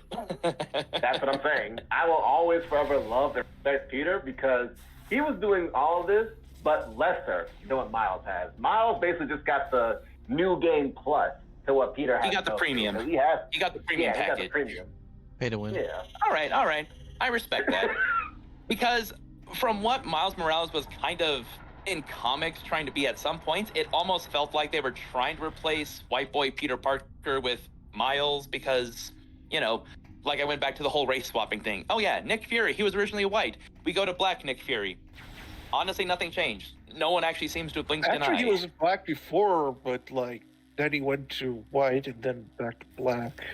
Yeah, I thought because it was that always black 90s first. Spider-Man cartoon has Nick Fury, but he's white. Honestly, nowadays people be Oh. like, what, a white Nick Fury? You racists? It's like, no, he was white. I don't. Actually, a lot of characters yeah, went black in because comic. It's fine. We don't talk about it. Anywho. To me, it's when it's like a original big name character. Okay, Superman was always, well, I guess he's not actually Caucasian. He's a light skinned, but there's only ever been one Clark Kent. So when I see this black You Clark, left? when I see this black Clark Kent, I'm like, what the hell? Who asked for this? No, Superman was not black. And first of all, also in that one Spider-Man movie where I saw Electro played as that, who was that black man? He's famous. Jamie Foxx. It just, yeah, him. When I saw it, I was like, I don't know how to feel about this because I've never actually seen Electro be anything else other than white, and I don't know. Jamie Foxx is cool. Funny thing is, He didn't do they bad, retroactively but put like, that design of Electro into other versions of Spider-Man. It's like, oh, that classic green costume? Ew, no, we're gonna make him just made of electricity instead. It's like, okay, so now new versions of Electro are now him just being living energy. It's like, okay. I mean, you know, it's in Spider-Man the I original hate game. when unique interpretations end up becoming the norm. Also, I did mention Like sometimes it's for the better, but usually it's for the worse. Yeah, true. Also, I was going to say that I did mention that I said I'll be right back. I don't think no one noticed it. No, we noticed. I just didn't think I cross the heard conversation. I just heard someone that says, wait, who left? I just heard somebody said it. That wasn't me. I heard you when you said you came back. Gotcha. Yeah, I was saying we heard you Like when I you said you left. genuinely didn't notice. I was so absorbed in the conversation. Okay. We didn't mark it up either. I just assumed he did because he was really. Mark I mean, he did mention he said either. he's going to get Burger King because he is hungry. That's what he said he was just gonna. He'll be right back. I didn't know he was actually gonna get. I didn't hear him say that part. So what you But, get? yeah. I didn't get anything. So I smelled this really good smelly smell that smells, and it was Anchovies? No, it was a steak, mashed potatoes, and Velveeta cheese noodles waiting for me downstairs. So I was like, I guess I'm not going to Burger King after all. We're having steak tonight. Hey, at least steak is good. Steak is good. Steak. I want yeah. steak right now. Dang it, Mark! I love steak so much. Now you got me hungry for steak. You asked the question. Expose act. Then blame the man who asked the question if you didn't want the answer. Damn it, explodes. I regret nothing. Well, thanks His to you mouth is guys. exploding. His I mouth is had exploding some now. steak and cheese stromboli earlier, so Well, thanks to you guys now, I can make my own steak right now. So, yay. Oh, shoot. Well, I would feel hungry for a steak, except I made my own ramen with chopped up cabbage, chopped up onions, some beef patties that I just ripped up into pieces, and then put them all together, and it's delicious.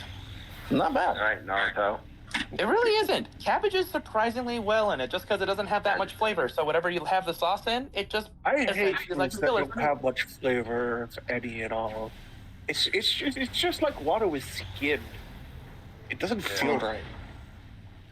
Yeah, that thin layer of skin on top when you let it cool after a while, you're like, ew, why? But anyways, apart from Black Superman, why don't we talk about good other versions of Superman? Like the Justice Lords from the Cartoon Network show. Justice Lord. I don't remember that one. Ooh. I remember that. I do remember that. The Toonami Justice League animated show from Cartoon Network, based off of the Warner Brothers Batman animated series and Superman animated series, because they had been as the main character. Exactly, and at one point they come across alternate universe versions of themselves. And when you know it, after a bad event where one of their loved ones was killed, they go full dictators and take over the world, and now essentially rule everything with an iron fist. So now It's they're not exactly darker. like Injustice because it was the Flash that died, but like It's it has essentially a good that. point. Although, to be fair, while they seem like tyrants, they do seem like they're heavily reluctant to do so, more so than just being full-on evil. They were supposed to be more like a play off the crime syndicate more than anything else, but they decided, nah, we don't want to draw Ultraman and Owlman. Are you talking about a different show entirely, or are you talking about just The Justice League show from the early 2000s, like 1999 to like 2002 or something. That show. so Yeah, it was a Justice League two-parter. Unlimited then? Yeah. Yeah. No, Yeah, it was a two-parter. I was like, what's Justice Justice Lord? League, but like not unlimited. Yeah, not unlimited. Yeah. This was the OG first-ish season. Talking about G1 Justice League, or it's Justice League Unlimited, but It was just the main it's just called five. Justice League. Yeah, it was the main Just seven. five. The main seven. 7, right? Okay, here this will help me understand. Was there a Giganta and golden high heels, Yeah, she kind of had high heels. She wore pink. and she had a ponytail? Yes. And She's red wrong. hair. Okay, then it is. I was It gonna is say that red, one, redhead okay. too. Okay, Oh, yeah, it she's is a that one. redhead. The one that loved. Meow. Oh yeah, the one that Yeah. loved the Flash, right? Because she had a crush on Flash, I remember. Did she? I don't know. Yeah, she did. I mean, Oh, I did see in the I end. don't remember them all. I remember As far as the I noticed, moments that where one. you see, actually, one of my favorite shippings within the show, apart from Wonder Woman and Batman being teased at, I loved Green Arrow and Black Canary. It's like, oh my gosh, this is brilliant. They're too perfect. Just a couple of blondes about just that. going at it. Remind me that just to impress Wonder Woman, Batman sang opera. Am I blue? Oh right, Am when Wonder I Woman. blue? I remember Yes. that. Not opera, We get to blues. hear Sorry. the Batman, Kevin Conroy, start singing. It is golden. It is beautiful. No one can tell me it don't sound good. No, I Yeah. love that. I remember that. I love. No, he's so Oh, good. man. He makes Zatanna and this other bitch start crying. It's like, damn, Bruce. Yeah. Which part of your soul did you sell to a devil for the voice of an angel? I mean, man, Shoot. is that what you studied with your martial arts? You studied the art of seduction through singing? Good on you. Well, Well, if it was I remember that. Batman Ben. Preserving the Gold, it would have been a Tibet sing. It would have been a Tibet thing. Oh. Every Friday would've been- karaoke night. Cause this is Thriller. I think he learned that from the Ben. I think he learned it from the ancient Tibet. He went to was the Japan. joke. The Batman, the Brave, and the Bold. Everything is Tibetan thing. So Oh yeah, that series. Well, I remember that I was series. gonna say he went to Japan because he did learn ninjutsu and other martial arts from further Eastern countries. So I'm willing to bet when he stayed at Japan, he just did karaoke nights just to get an idea for the culture. I can believe that. Yeah. Just to get If some more. anything, Batman created sometimes. Hatsune Miku as a contingency. Oh yeah, I was always wondering: is Batman and the Flash friends? Because Batman seems to care a lot about Barry. Yeah, yeah, they are. Batman's friends with all of them. Honestly, he just doesn't like showing it. He's an He seems to introvert. care the most about Barry, though. Like he didn't even have a contingency plan for Barry. He does have plans on I Barry. think he said he couldn't figure anything out outside of a gun.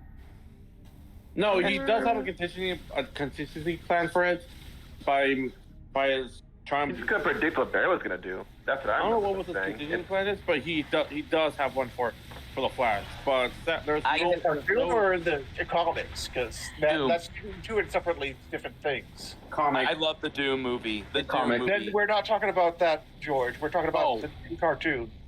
In the cartoon, Oh. he couldn't predict him, so he just stuck with a gun. Yeah, it was an episode where Batman and, as y'all said, they met their alternate selves, their future selves, and when they were locked down, Barry faked, well, not faked, he actually did stop his heart. So then the alternate Batman came in to save them, and then Barry just flash punched him so fast. And when he went to go and save Batman, he said he couldn't do anything because he knew his alternate self wouldn't know what he was going to predict, but he could never predict what Flash was going to predict. Also, fun fact, it's not Barry Allen in the Justice League show. It's actually canonically Wally West. That's the wildest thing. Oh. You got the one of better Flash as part of this show. of a cartoon not doing the streamline thing. Well, they reveal they all reveal their identities. In the first season, when the Thanagarians, when Hawk Girl's people are invading, they have to reveal their identities, and Batman just straight out says who everyone's secret identity is. Points Wally to Superman, West, calls him Diana. Clark Kent. Diana. Wally West, Clark Kent, Bruce Wayne. Yep. Show off. And he just take off his mask. He has red hair. It's Wally. I mean, to be fair, I don't even mind that. I mean, to be fair, they seem so similar, but I think this feels more like a Wally than a Barry Allen because he's far more playful with it. But he's everyone's little kid brother essentially. Have the forensic knowledge, so That's true. That's why Batman also has a respect for him when you honestly see that. Yeah, Batman does have a respect for him, but that's because he's actively thorough at his job. He seems like a jokester, a prankster, someone who wouldn't take things seriously. But the thing is, he takes things so seriously. It's the fact that he doesn't become so jaded and rough and edgelord with it that it's honestly miraculous. And Batman kind of looks to him as an inspiration for being normal because it's like, dude, you do everything I do, but way there was an faster. And you entire handle episode more than about I that do. where, with the Flash Museum, where he just was shown to be so gentle with some of his enemies. Not only that, he knows everyone in the city. Flash is literally a family to everyone in the city, okay? Flash is essentially DC's Spider-Man. People Hey, don't forget to turn yourself in. You got me again, Flash. Mark Hamill at it again. Mark Hamill doing another DC supervillain. Almost had us. Two questions. This is why I like. This is why for most sake, the most sake about this, I do like Barry and Spider-Man, both Peter and Wally, and also Barry, because for them they do actually care their villains, including with their helping with other people, especially when the Insomniac Spider-Man, the second game. If you do any of the quests rather than focusing on the main story, you can see how Peter communicates with all other people as Spider-Man. He's shown a lot of care for each of the characters. Especially there was one scene that got me like emotional because there was one character, I think his name is Joe, or whatever his name is. He was at the, what's it called, that place there's like that you can usually see like boat sales around. Or Island? Yeah, one of those on New York. There's a specific scene that you have to help the pigeons to take over to the park so they can start being over there, being free like the wind. But when you came back to check on him, the only thing you see is he was being hospitalized, and the doctors just whoever they are, they just straight up told Spider-Man that he unfortunately passed away. Oh. Which Spider-Man shows sad, but he said that you're finally sailing with your wife now, and and the birds are finally free, just like when he wanted. God damn. Yeah, including there was another one from the beginning of the game. If you sit around with a man that is apparently that he's have lost memory, he does have a bit of a memory about his wife trying to make him brave was studying bugs, like see how the nature of the bugs are doing. This guy has a daughter, and his daughter's trying to find his father, and Spider-Man does call her to notify that her father is actually still there in the park, but she didn't realize that her father was been sitting there the entire time. As they talked a lot. The girl really thinks Spider-Man is taking care of her father, and then when you left, his father and her father and her were talking normally, and then in the end, he straight up said, "You're just like your mother, playful and chaotic." I remember that mission. Damn. Yeah. Honestly, I'm Go just ahead, saying, from these yeah. examples, I think it says a lot about what modern media does with it. Now, honestly, I don't think it's the media's fault, but I think so many people have honestly just ground down what the whole superhero genre is supposed to be. It's like, oh, they fight the bad guys and that's it. But here's the thing: most of those bad guys are also people. It's not just Wally West in Justice League knowing his villains and being able to talk to them like they're buddies. He's Look at understanding Mr. them. Freeze. And like with Yeah. Batman in the original animated series, Batman, Bruce Wayne was trying to help these people. He wasn't just going in guns blazing trying to beat down Man-Bat or take care of the werewolf guy or beat down Freeze and make him feel like he was bad for all he was doing. He was understanding these people. And anytime he tried to talk down to them, he always called them by name, not by what they call themselves. He would always say, "Victor, please don't do this." Mm-hmm. And even then in the animated show, you can honestly look up good moments. Like the moment where he says, sometimes everyone just needs a break from having a bad day, and he gives Harley Quinn a dress in prison. Yeah. Or the moment where, Harley, Two-Face is being wheeled away, and it's like, don't worry, Bruce Wayne covers for you. And he goes, Bruce, good old Bruce, he's always looking after me. It's like, damn. Because Batman is more than just helped the abuse stop in prison in the psycho ward. Yeah. Yeah. Even for people like the Joker, because the thing is, yes, he is absolutely sociopathically, criminally insane for doing what he is doing. But what he is doing is not just saving Gotham, because Gotham isn't a place. Gotham is people. Yes, I stole that from MCU. I don't care. Point is, he realizes it's people. I mean, people that may deserve to crash out from society, like Killer Croc or Zaz or someone. At least they deserve something of a chance because they're human. Heroes that care about their villains are honestly best. I mean, here's the thing: Bruce is rich, nearly unlimited resources, has all this ability, and his parents were taken from him violently. How many other of those same supervillains that he fights on the regular could have easily done exactly what he did and turned their pain into becoming a superhero? They all could have done that. So why is it so different for Batman? What's his name? Green Arrow. Who else?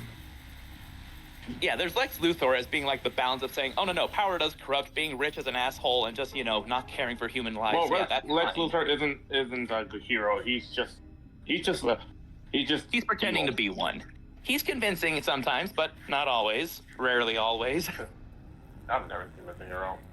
My point being, like Joker has pointed out, all it takes is one bad day to really make someone's life the rest of their life like that.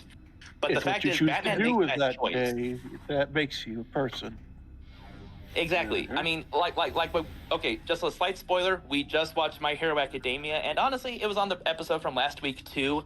It's what made Shigaraki into what everyone else on the show has seen him as. It's that one moment, that one bad moment.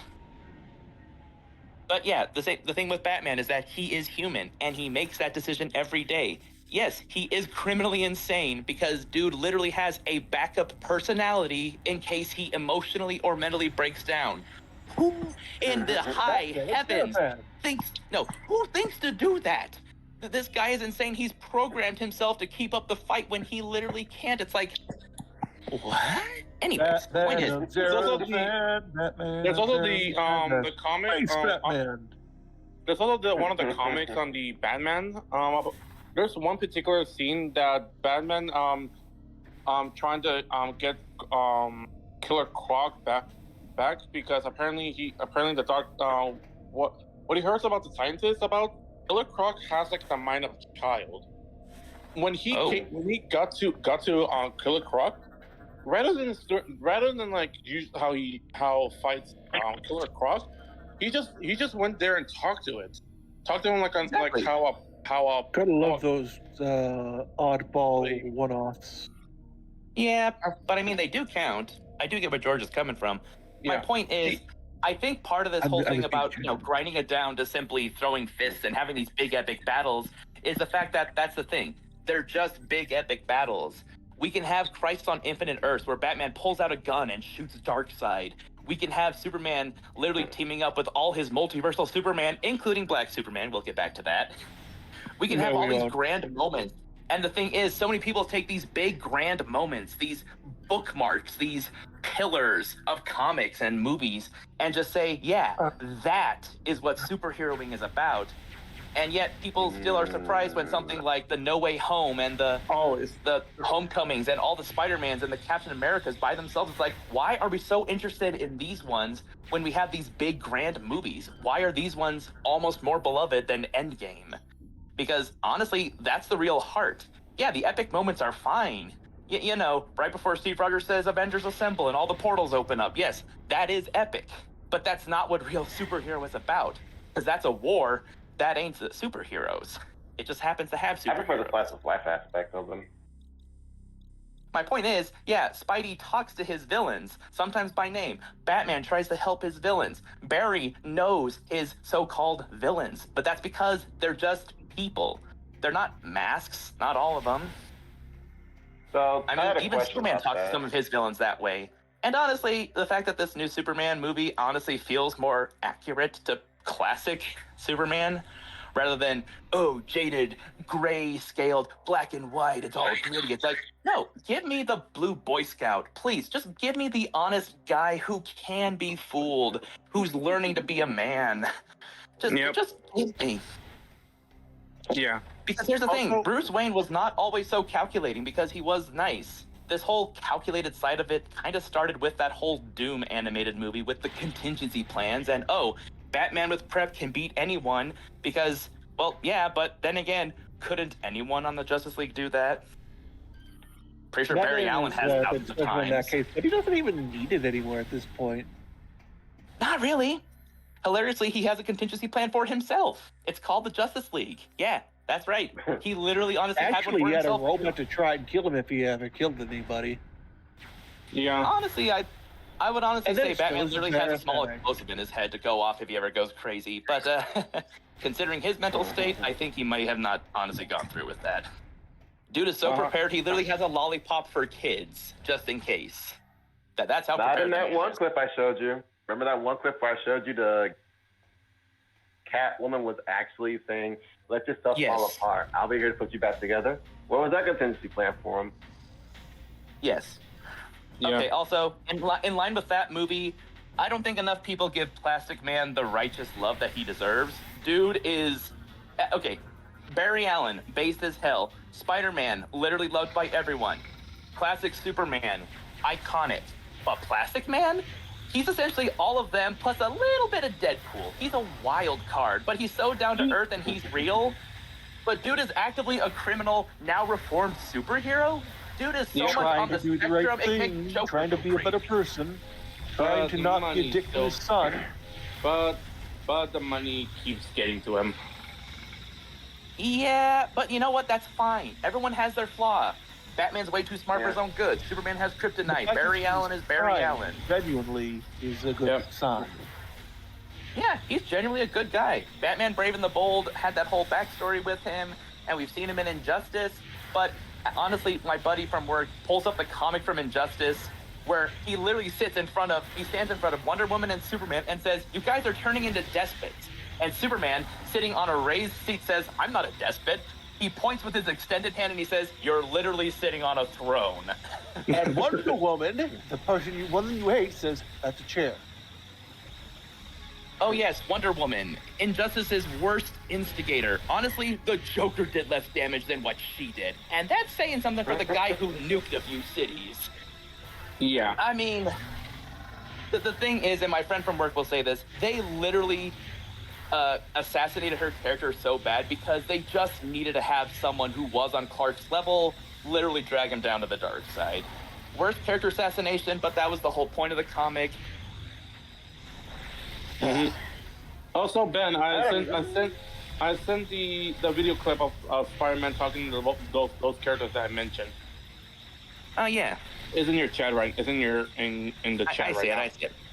I'll get it. Before I forget this question, I was wondering, so who is Reverse Flash, and how come he's regarded as someone who's just wants to do Reverse Flash not is as a terrible that was villain? a guy from the Flashpoint. future who got obsessed with the Flash, and then after a few hearing outings, realized that Flash just didn't really need him, and was like, made it his life's mission to not only become essential to the Flash, but mess with his life at every angle, and is the reason why his mom is dead and father is in prison. Yeah. The reason why he's mostly Joker. popular, the Flashpoint movie made him into a meme, but much like Batman's contingencies, it does have some basis in comics. He's literally the Flash's biggest hater. It was me, Barry. And fan. I made the planes crash into the Twin Towers. Biggest hater and fan. He's actually Yeah. he's actually like one of the straight up top 1 haters of all. Even much hater than Doom, Frieza, even Shredder. Out of those 3, including Dio. Yes. Well, funny thing is, he doesn't have to be a generational hater. Dude literally breaks time on the daily basis. Yeah. And not to mention He is essentially immortal because he has messed with time way too much.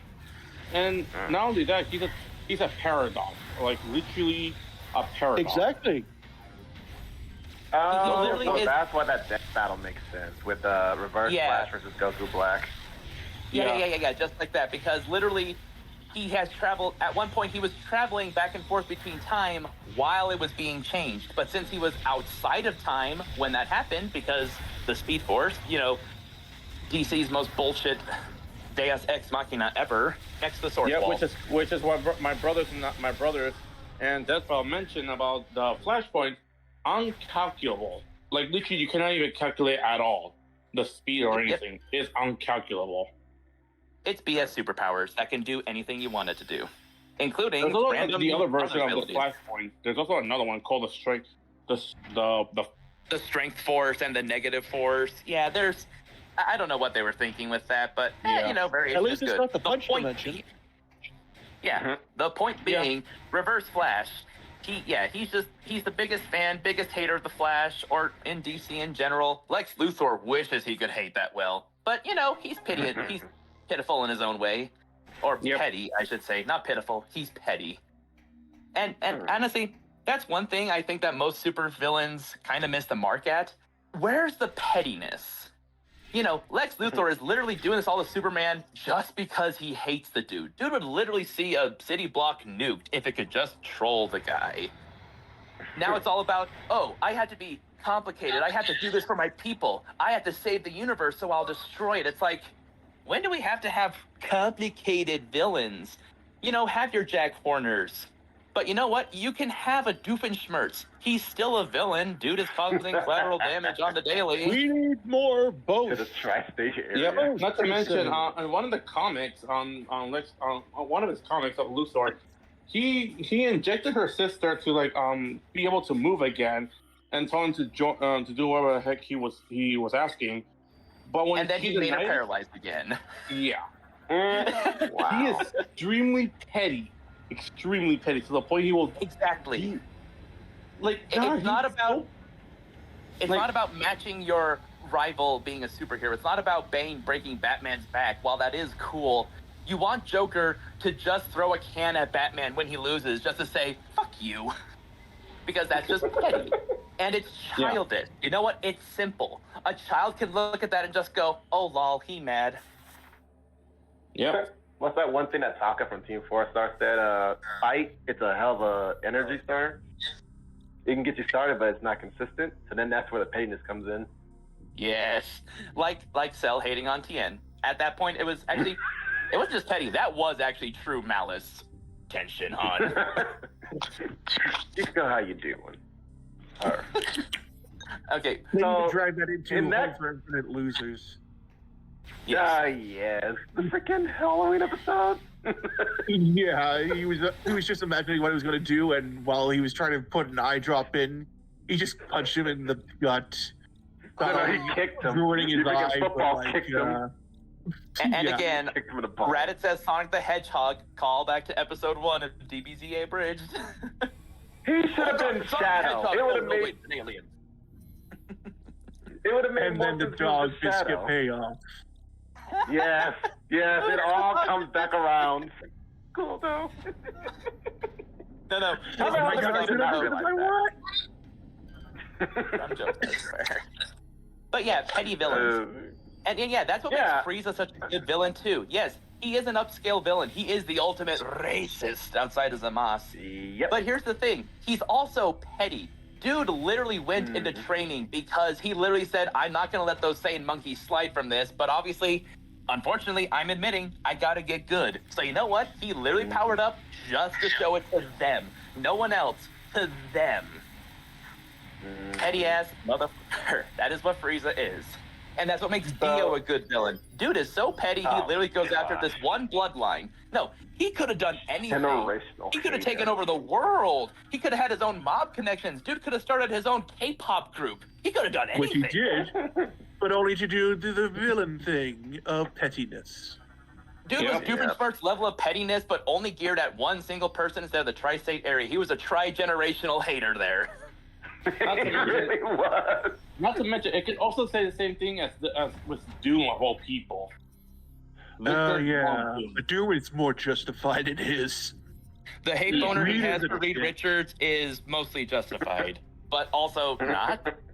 Here's the thing, Reed and Doom are not that much different. The trouble is Doom projects a hell of a lot, but he's also a bit more caring and capable at the same time. Reed Richards will discover a way to destroy the universe and go, oh, that's cool, and put a tape over the crack on the door and say, I'll look at that later. Doom, on the other hand, would go, Reed, what the F are you doing? Puts a whole steel wall and goes, okay, now how to use this. It got to the point where the writers should realize that that Doom is too relatable and oftentimes just make him bad again. Not to mention, to be fair, I mean, when a man has Marvel's favorite MILF there, honestly, I'd crash out for that too. Let's face it, Marvel rivals ruined it for us. People will try to say, no, Doom was never bad. He's just always a villain. Dude is a great uncle. Yes, he is. My coworker from work literally says he is literally the best uncle. In fact, Reed's kids literally say, oh, Uncle Richter or Uncle Doom. It's like, what is going on? This is hilarious. Well, mainly the only one kid out of the Fantastic Four kids, the only one that says it is her. What's her name? Valerie, I think her name is. Victoria? No, Victoria. That's right. It's Victoria. She's named after Doom. That's why. You delivered her. Yeah. Biggest flex he has on Richard. Your child is named after me. Your child is gonna be named from my mother, which is Victoria. Which is also his name, but Victor. But yeah. Anyways, doesn't Doom also peacefully rule a country? Yes, he rules his own country too. Really? Yeah, he conquered his own town to the point that there was no He ended all problems. There. He's a good ruler. Yeah, even the Panther God, which is from Black Panther in Wakanda. Even they said that Victor has the right to rule the world because the way he did to the Latveria, he can do the same thing to the planet. To be fair, it's more that Victor believes he's the right to rule the world, and he really doesn't do much bad unless the current writer decides, nah, he actually holds all the civilians in a giant cell to power the country. It depends on which sector he's working for. If it's administrative and actual government, not superpower based, he is awesome. When it's literally the powers of a god and he decides to make a sandbox with every superhero he can think of just to play God with, yeah, eventually he fails. But that's because his god complex actually outweighs his good qualities. And that's okay because that makes him human. He's petty. Even in his best, he can have moments of pettiness to the point where he destroys an entire dimension just because he made his alternate dimension self decided to be friends with Reed. Yeah, but the thing is, he's also very brilliant. In a vacuum, without Reed there, he's probably going to be the greatest heroes of all time. Not to mention, he's also canonically the ruler of the god. What's the name of that title? Sorcerer Supreme. Yes, he also became the Sorcerer Supreme, and when he achieved the godhood, he literally straight up just got through Thanos and just ripped his spine out of it, proving that Mortal Kombat style. Oh yeah, he did. Even made him just Even for Reminds me, me that in the original Infinity Wars, he tanked the Infinity Gauntlet. Yes. Yeah. Yeah. I'm actually thinking of this is a really obscure bit of comic because I read it. It's called, it's a weird alternate version of like X-Force where they have different sorts of people show up. Anyways, this one version, this one universe, Iron Man took over the world, and you're probably wondering, okay, so how'd he do it? Well, you know, he had Oh, to I see. Oh, I know what he did, what comic no, you're here's talking the thing. He is Iron Man. The two biggest villains he ever defeated were, in order, Magneto. Magneto. No, you don't understand. This is Iron Man. He Yeah, I defeats know. Yeah. Magneto. One of the most dangerous mutant kinds in there. He don't make No, up. it's Iron Man. His literal base is iron. It's master of Yeah. magnetism and metal against the super genius in a suit. How do you I do got this? that. I got that. Anyway. And who's the other villain? Dr. Doom. In fact, he takes Dr. Doom's cloak and puts it on top of his Iron Man suit. So he's walking around with Doom's cloak with the Iron Man suit. Although his face did get effed up, something bad. But now he's trying to get the rest of the good hero resistance. And yeah, Reed Richards died in that universe because he had to get rid of all the smart people. And now Sue Storm is married to Black Bolt because honestly, that's the next best choice. Fuck Namor. WD-40! Who is that? Even the door agrees with me. It's adorable.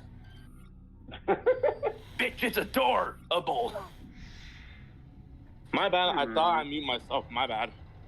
But yeah, Yeah, that's also the people speculating that Robert Downey Jr. coming back as Doom, it's like, oh, does that mean we'll have like that Doom and Iron Man switch brain story thing? Because honestly, Tony Stark crashing out and becoming a villain is essentially a better version of Doom because Doom started out from scratch as a poor person. He essentially did what Iron Man did, but with his whole life. Literally built his life up with a box of scraps. But now give all of Doom's accomplishments, but with a guy with that resources. You know, give him all of Tony Stark's privileges. And you know what? Tony Stark could very well have turned out to be megalomaniacal. Yeah, He easily I can could have see been that. more of a Lex Luthor, but way worse. No, easily. In fact, yeah. there was the time where he was basically Lex Luthor because of the whole heroes and villains swapping sides thing because of an event where he said, I'm not playing God, I'm playing human. Ouch. But yeah, petty villains, definitely something we need. I mean, don't get me wrong, but there's something about people saying, oh, they're complicated, or, you know, they're deep or something. It's like, We can have complicated villains. We can have a lot of complicated villains, but we need at least some petty ones. Like, I don't really think the Joker's that complicated. I mean, he has one goal, doesn't he? His existence is complicated, but not for the same reason as others. Precisely. Much like Superman's powers, however he's written, is based on the plot, but that's fine. The Joker's almost a plot element, but he's still relatable enough that you can honestly say, he's funny for a homicidal sociopath. If I have to have an origin story, I prefer it to be multiple choice. Oh, Lord, yes. That. Oh, boy. But well, I mean, then, I was in that regard, in MCU, we actually did have a petty villain appear in MCU. In Captain America's Civil War, before that whole explosion happened and the whole Accords nonsense happened, remember the villain they were fighting? The guy from Winter Soldier who was part of Hydra? He became Crosshair or Bullseye or whatever his name is. He literally became a supervillain just to spite Reed, to do it to spite Captain America, and he was just mostly targeting him. Unfortunately, Steve Rogers had the best team in the world beside him. And the original Iron Man villain is also kind of petty. Obadiah Stane? Oh, Yeah, he obviously did it for profit, but he didn't want anyone there to it. Like, he's wasting his talents with the... He's kind of petty. He's not completely petty, but he's still petty. No, he's petty. He's petty. He literally wanted to get rid of Tony. He tried to do it once because it's just like, listen, I'm already in charge of it. I just got to get rid of you. He didn't account for him surviving, but because he survived and brought this suit here, he goes, oh man, not only did you survive, you brought forth a weapon. I just have to kill you again. Because, you know, one time wasn't the charm, second time obviously is. Then he went for the third, and you know what? 3 strikes and you're out. Definitely. So He then, was who honestly are not the that three bad. top? Well, maybe not Give three. me. Who are the 5 top pettiest villains of Marvel and the top 5 pettiest villains of DC? Doom would be number 1 for Marvel. Reverse Flash, number 1 for DC. Lex Luthor, probably number 2 for DC. Joker, he's a hater. I dare say Joker deserves that hater list for DC. So let's see, who else from DC? Who's a big enough hater? I could say Darkseid, just because he hates everyone. He hates existence itself. Well, there you go. He's reality's biggest hater. No. Hold on, Ben. I'm gonna stop you right there. He actually deserves the top 4, because one comic shows that that one character is actually having the most struggle. Darkseid admits he actually hates Batman. Okay, Because well, that makes sense. Yeah, Batman shot him.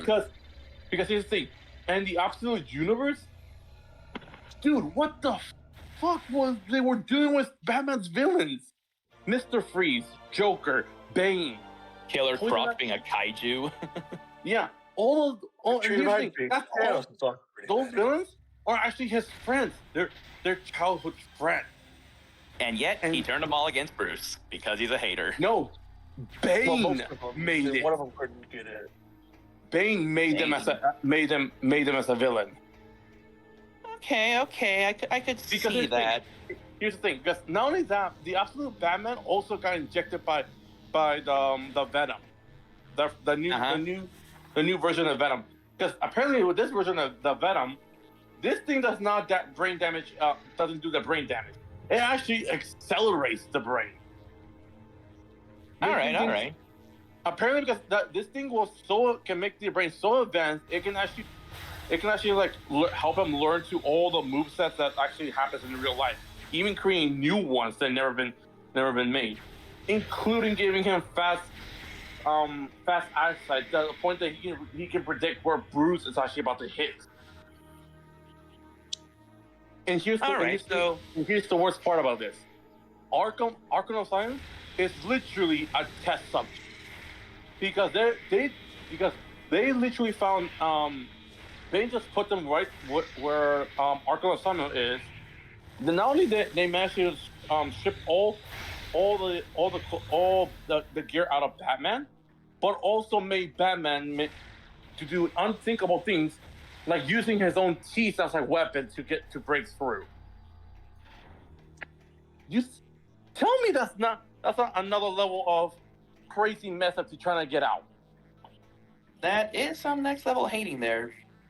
Although I was taking it from polling from comics in general, but honestly, since I can't think of anything, that'll be there. All right, so there you go. We got 5 for DC, 4 more for Marvel. Oh, and I got the next one. Thanos. The pettiest things he does. He doesn't target a specific person. He just, for one, he rescued an old lady, helped an old lady across the street just so some woman would not see the death of her. Well, there was that one guy that Thanos cure countless diseases. And I was going to get to that afterwards. Gotcha. Because not to mention this, the way that he saved the old lady, not because of pettiness, it's because to make this lady not to solve world hunger. Yeah, that's pretty petty.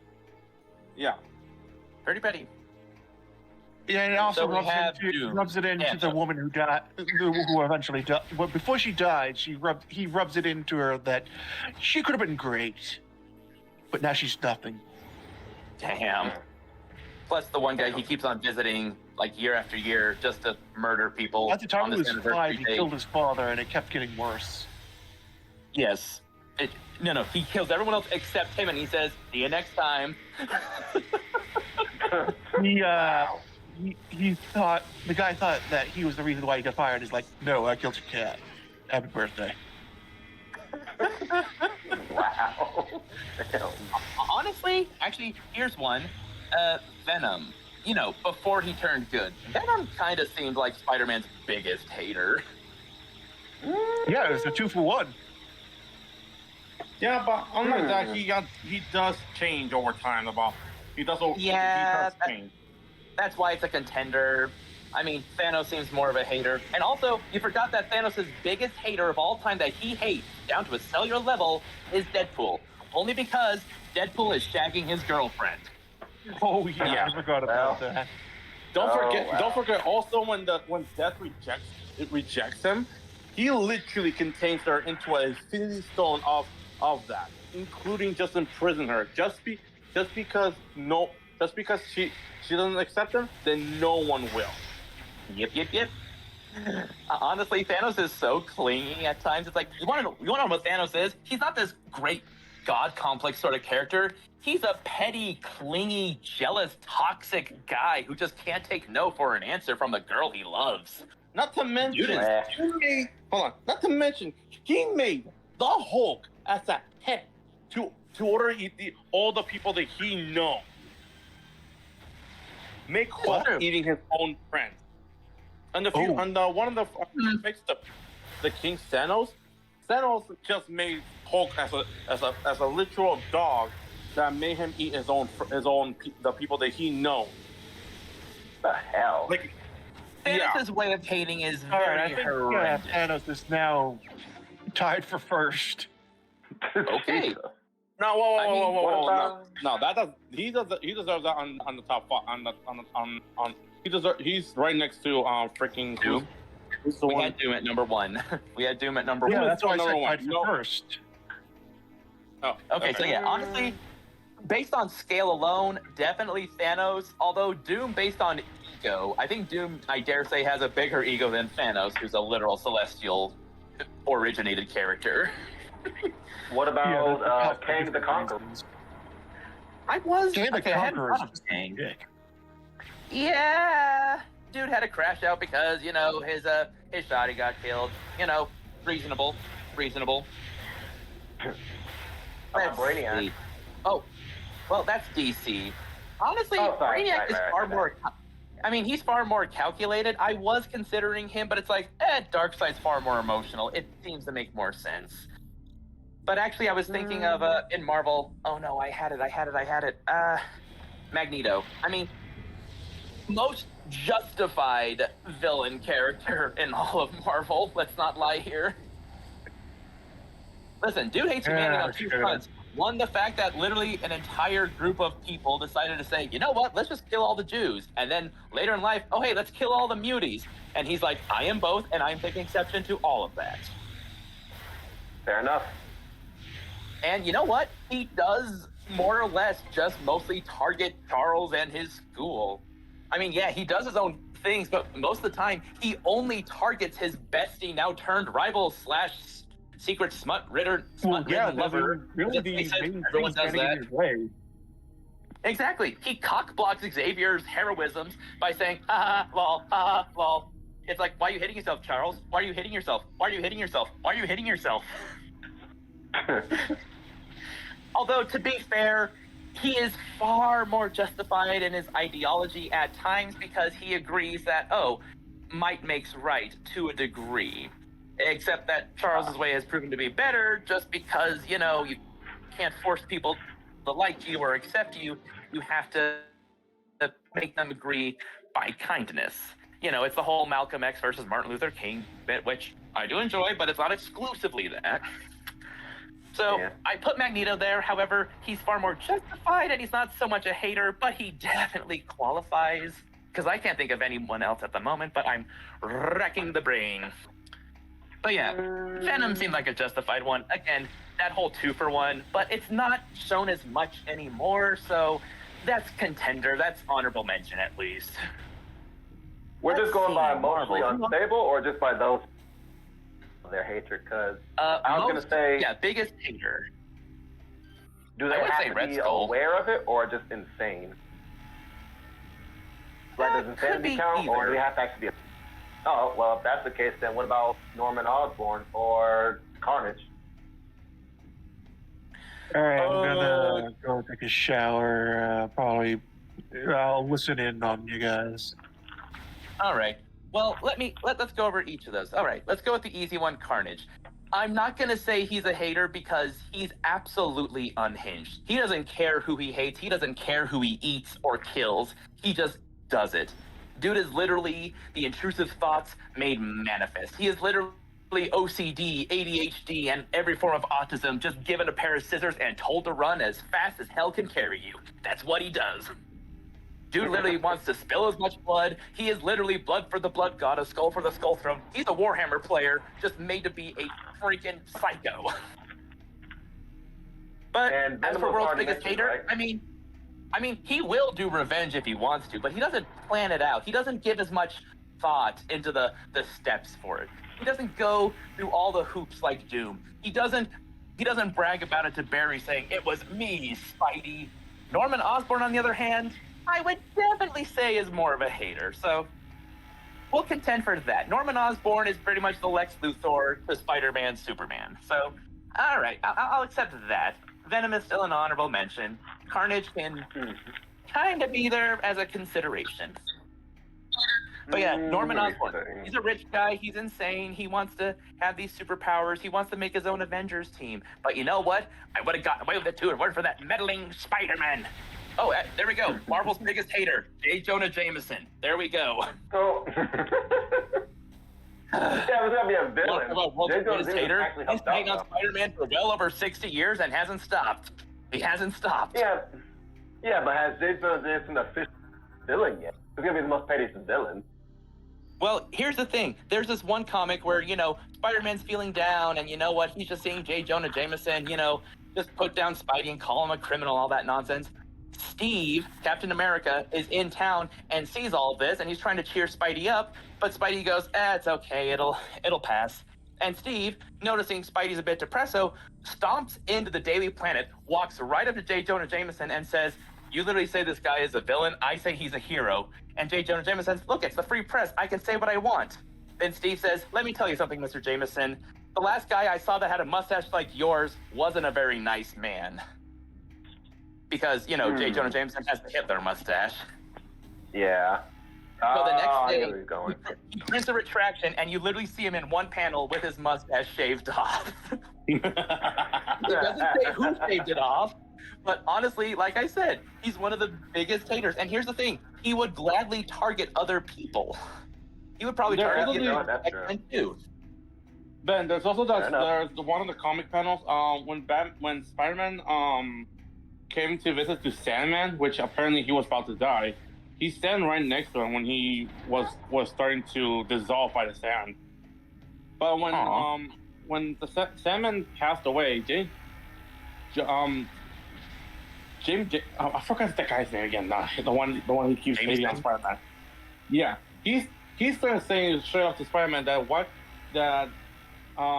he let a villain be a free doing what the heck he's doing. Peter was like so upset seeing Sandman passed away. He actually started talking back to Jonah of all people, saying, right, that he of all things, why he's not letting why he keeps doing this. He's not done anything wrong. He's not doing anything wrong. He just let a man finally pass away because he got this sickness got to the same thing like what happened to his daughter, Sandman's daughter. I forgot what was that sickness is. That sickness got to him, and he started like blaming him of all people, just sitting right next to him, letting him finally pass away. And the whole crowd was witnessing all of this. They just didn't do nothing. They're just seeing how Spider-Man is starting yelling back at him. Of all people, we don't see Peter talk out. Yeah, he doesn't like do all that to James Joseph. Anything, he just like plays jokes of it about how much he keeps making him a bad. But when that day happened, he broke and just started screaming at him. And even Jonah doesn't know how to reply back, and he just straight up left, leaving him like wondering how the heck he can talk back to him. Damn, that is rough. Would you believe right, I'm still so that trying to get these bomb parts that we spoke of in the previous part? Yeah, I would. I would believe. Yeah, I'm But still getting also- the bomb parts.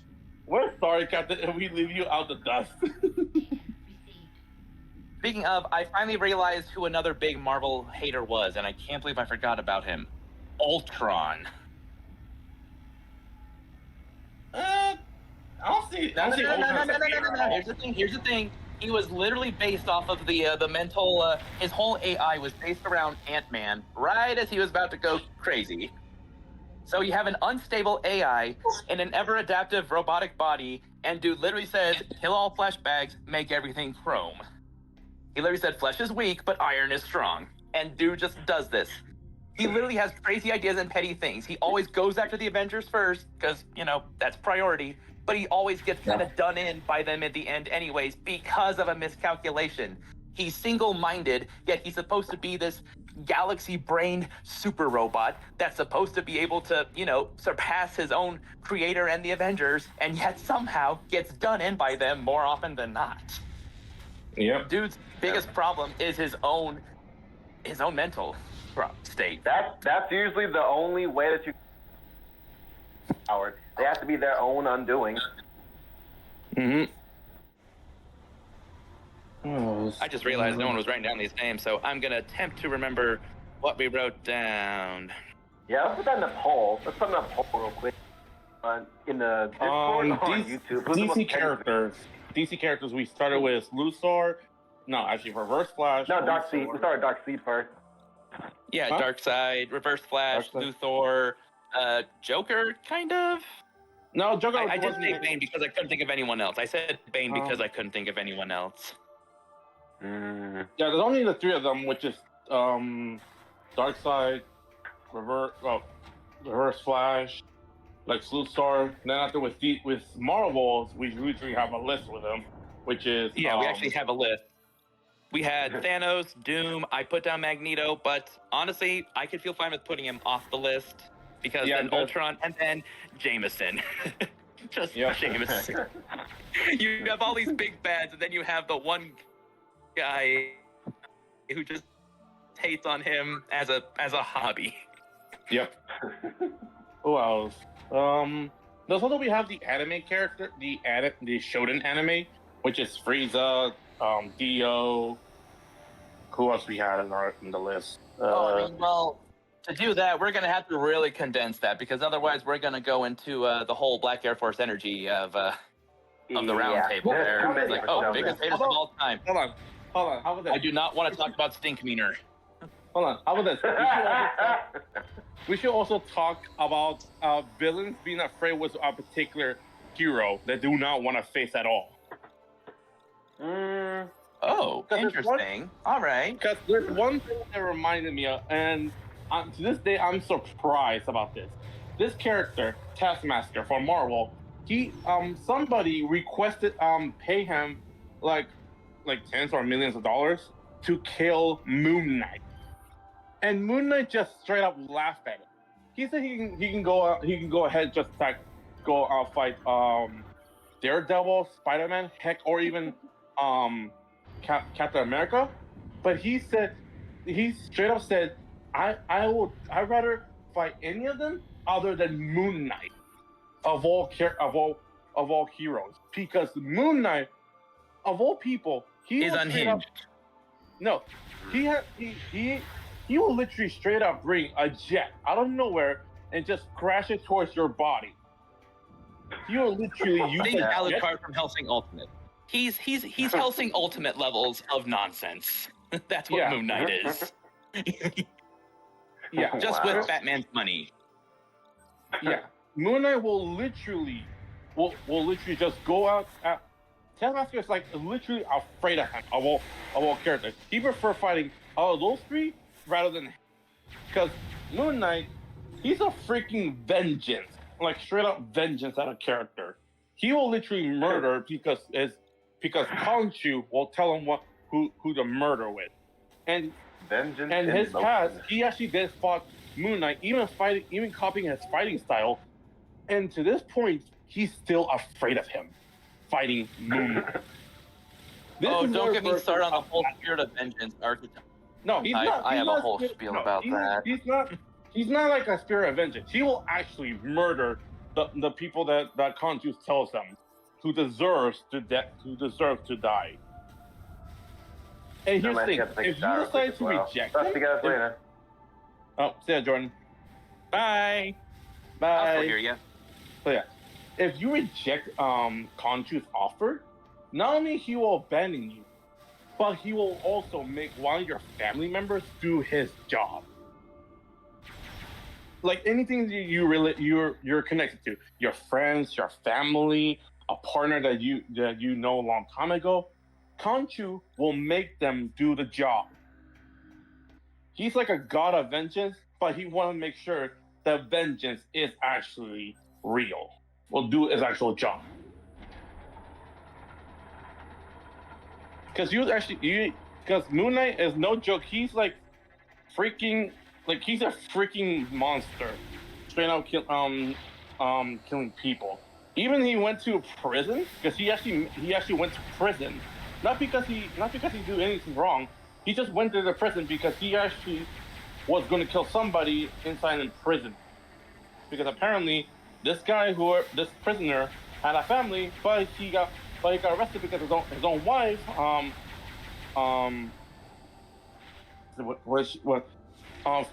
frame him because he was doing terrible things that she wasn't aware of, and Moon Knight was fighting it.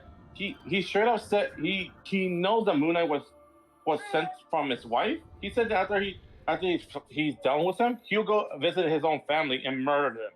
That straight up made Moon Knight. That made Moon Knight pissed off because he's literally about to murder his own family just because they sent him off to prison. Moon Knight is see, people call Deadpool insane. Moon Knight is actively insane. Calling him unhinged doesn't do him any justice, like what I tried to do. Just because it's like, oh, trust me, buddy, there were no hinges to begin with. There weren't any walls, not even a roof. There was nothing. There was nothing there holding him back. Nothing for him to go back to. There's nothing. But yeah, don't get me started on the whole spirits of vengeance thing, because honestly, I like the trope. It's interesting to look across different franchises for that. And I have a list of at least 7 here that are honestly some of the best characters that these people have honestly put out. I'll just go through the list. I won't explain why. We have Scorpion from Mortal Kombat. We got Spawn from the Dark Horse. We got Ghost Rider from Marvel. Kratos from God of War. The Spectre from DC. And Akuma from Street Fighter. And Astra from Astra's Wrath. And Guts from Berserk. At least that's what I consider them to be. They're totally spirit of vengeance types. It's like, oh, honey, you think just because you're dead, you're done? Oh, no. Oh, no, honey, that's when it starts. That's when it starts. Death means nothing to these people.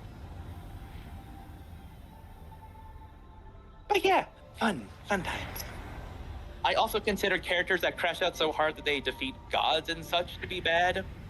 I'm looking at you, Gore the God Butcher. Excellent work, Samus. Oh yeah, that was a lovely talk about top haters and those versions of comics. Again, I can't begin to go through all of anime because it's like, oh no. You're going to have to say, okay, top 5 anime haters from like My Hero Academia specifically, because All for One, already there. All for One, number 1 hater. Dude literally ruined Shigaraki's life so personally. He literally said, oh, you never had a choice. I literally did all of this to you. You were literally my clay to mold. And it's like, how much of a damn hater do you have to be to ruin your own brother's life? To make this kid's life hell, to ruin Japan, ruin the world, and do all of this for what? Just because you thought you were the main character? Dude has literally reverse Flash versions of haterism going on there. And I mean, kudos, I suppose. The hate is strong in this one. That means all the other villains that we came across beforehand are just below that. Like, Overhaul, it's like, oh, dude was just a hater because honestly, he's just a jackass. Dude is literally a monster. Shigaraki understood Crash Out, but the reason why he crashed out is not because of his own choice. He's literally a byproduct. He was the project that was being worked on. He was the work in progress. So the only reason why he should be there is because he's right under All for One. Because it's literally All for One's will that he became that way. That is messed up, even for a villain. That's Thanos levels of hating. Ruining this kid's life just because he wanted to do something with it. It's like, dude, what is wrong with you? Who hurt you? Who hurt you? And then I suppose, actually, I can't even call him a hater. I was gonna say Stain, but it's like, oh no. Actually, no, he is a hater. He hates heroes, but not because he's a villain. He just hates what the normal quote-unquote hero is like. So you know what? Never mind. Screw Overhaul. Stain is number 3. Stain is number 3. Because you know what? Noble hater. He is the noble hater. He's the guy who literally sticks to his morals and says, oh no, y'all are just a bunch of bitches that walk around in glamour and shit. All Might, though, he's the real deal. He's the real deal. Yep. Dude literally teams up with him when All Might had lost almost all his powers, is facing down, his supercharged nemesis right there, and literally tries to help. He goes in for the kill. It's like, dude's literally being a hater. He goes, oh no, I hate heroes, but I really hate this villain even more. And you know what? That's just the barely amount of petty to make him just a good enough villain and a better anti-hero.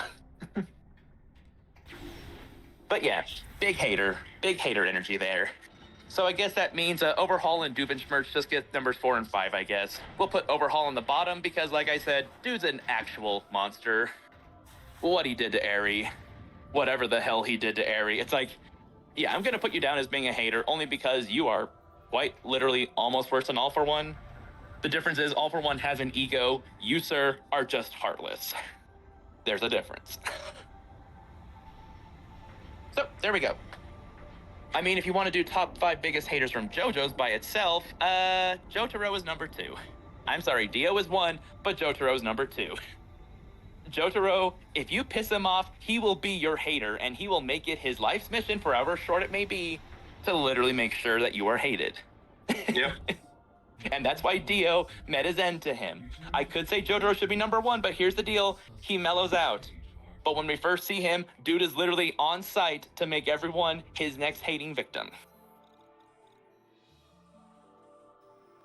Not unreasonable, but definitely compelling. That whole bit where it's like, well, of course I have to walk closer to you so I can punch you. It's like, he would have said that to any other of the side characters and the side bosses that we came across. But he didn't have to say it. He just did it. He had to say it to Dio because Dio loves running his mouth. So he goes, oh, you want to talk shit? Fine. Here's what I have to say. Now I'm going to kill you. Let's see. As for haters after that, honestly, I can't think of anyone else past number 3 except for my favorite JoJo, Joseph Joestar. Yes, dude is a hater. He hates Dio. He hates anyone who crosses him just as much as Jotaro. But he's funny about it. He likes being theatric about it. When he one-ups his enemies and he's like, oh yeah, I planned for that. Next thing you're gonna say is, but how did you know that? But how did you know that?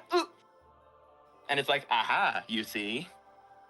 Joseph is also a version of petty, but he's a theatrical petty. He likes the spotlight being on him because he likes making a show of it. His classic self. Dude likes soaking up the limelight when he's winning, although he hates when he loses, but you know what? Somehow, even when he starts doing his old run away, somehow he also steals the show. I'm not saying that as a hater, I'm just saying somehow it's a hater move by stealing the limelight just from running away. How does one do that? Don't forget, he also hates Japanese. Yes, that one too. I'll never forget the Japanese. What they did to my daughter. Despite the fact that his grandson is Japanese. I still can't. Not to mention, he's starting to gain confused about American coffee with Japanese coffee, which I'm surprised how the heck he's confusing with that. Well, I'm not a coffee drinker, so even I would get confused. Perhaps. As for that, I suppose. All right, who's another hater in JoJo? Josuke. Which one's he? Part 5, Diamond Unbreakable. Oh wait, is that the money guy who hangs around the new JoJo? That's Okuyasu. Josuke is the one with the healing ability. The healing ability. The one that rather than saying Ora, they say Dora like a bunch of times. Oh! That JoJo. You meant the new JoJo. Yes. His healing thing. Oh no. Yeah, he does deserve it. But here's the thing: he's literally so unhinged. You make one slight comment about him, and he'll just on-site you right there. He'll pummel you into the ground. But he'll heal you afterward. So definitely petty. Yeah. Not to mention just one bad of the bad comment on his hair. Full rage. Yeah. No holding back. Nope, not at all. And you know what? He messes up your face for life and doesn't even apologize for it. So, definitely a hater. But for less noble reasons than both Jotaro and Joseph, except for the Japanese part. But you know what? Takes place in Japan, so Yeah. Not to mention also the standoff against Kira, the guy with the freaking hand addiction. Ugh. Honestly, he's a pretty big hater too, but he's also a serial killer. To be fair, he's so calculated about it, except near the climax when they actively have to do so, he literally evolves his own superpowers to put them in a Groundhog's Day situation because of them. No other reason. Dude's powers of hate evolved because of the main team there. He said, "To hell with all you meddling kids, I'm gonna make sure you never live again." Oh man, like again. I mean, to be fair, I've heard of other JoJos that also go deep like that. Oh yeah, though. Hates the life so much he killed his family. I will. Yep. I'm assuming that's the one with the gangsters, Diavolo. I'm assuming. Oh, wait, are you talking about Jordan now? Well, Explosives just put out Diavolo for number 4. He hates his old life so much that he killed his family. Diavolo. That sounds like that sounds like Giovanni Giorno one. That's so part 6. That's part 6. And he's a freaking guy who just like. Yeah, he has the weird time ability that he can just erase time. Hold on, let me just Yeah, erase time. Like nothing happened. To be fair, a lot of JoJo's villains are just big-time haters. Dio belongs up there because, honestly, he's got more screen time, but a lot of them do deserve it. Honestly, might as well just put Poochie on down there. Yeah, we'll go with Jolene. Not to mention, he'll also go all the way to kill his own daughter. Huh. Effed up. Well, we're talking about haters, but you know what? JoJo's characters breed the biggest haters for both the protagonists and the antagonists. That's clever. Ooh, wait a second. I'm such an idiot. Okay, reverse back to My Hero Academia. Take off Overhaul. Keep Doofenshmirtz there. Number 5, Bakugo. Sorry, you can't convince me. It's Bakugo now. Bakugo has to be on the hate list.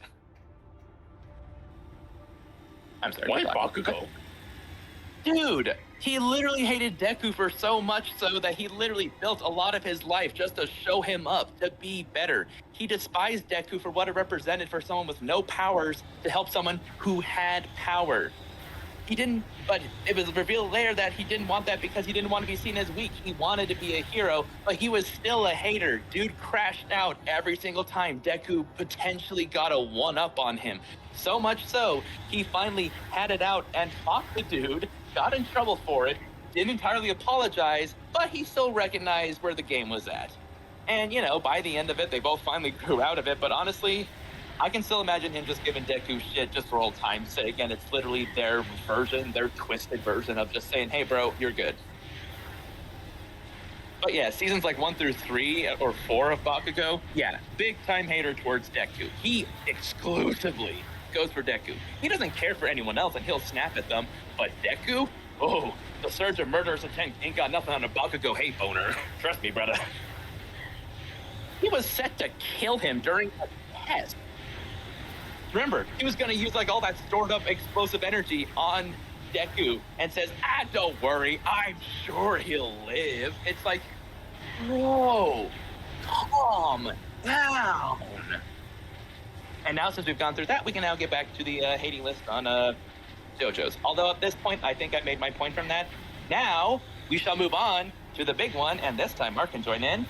Dragon Ball Z's biggest haters, or just Dragon Ball's biggest haters. All right. We're pulling from Z, GT, and Super. I'm only exclusively going from those ones because I don't care what the games say. As much as I want to accept Majin 21 as being a villain, I don't think she's much of a hater. All right, but now the question is, who do we put at number 1? I'm assuming it's Frieza, and then Zamasu. 21 is not a hater. She's a hunger. She will literally devour anybody. Yeah, she'll slurp you good. Slurp, slurp. She's Kirby, but with that star crown thing. That's what she is. Anywho, biggest haters from Dragon Ball Z. So yeah, definitely Frieza. Why? Because dude's legacy lived on well past when he was introduced in the first third of Z.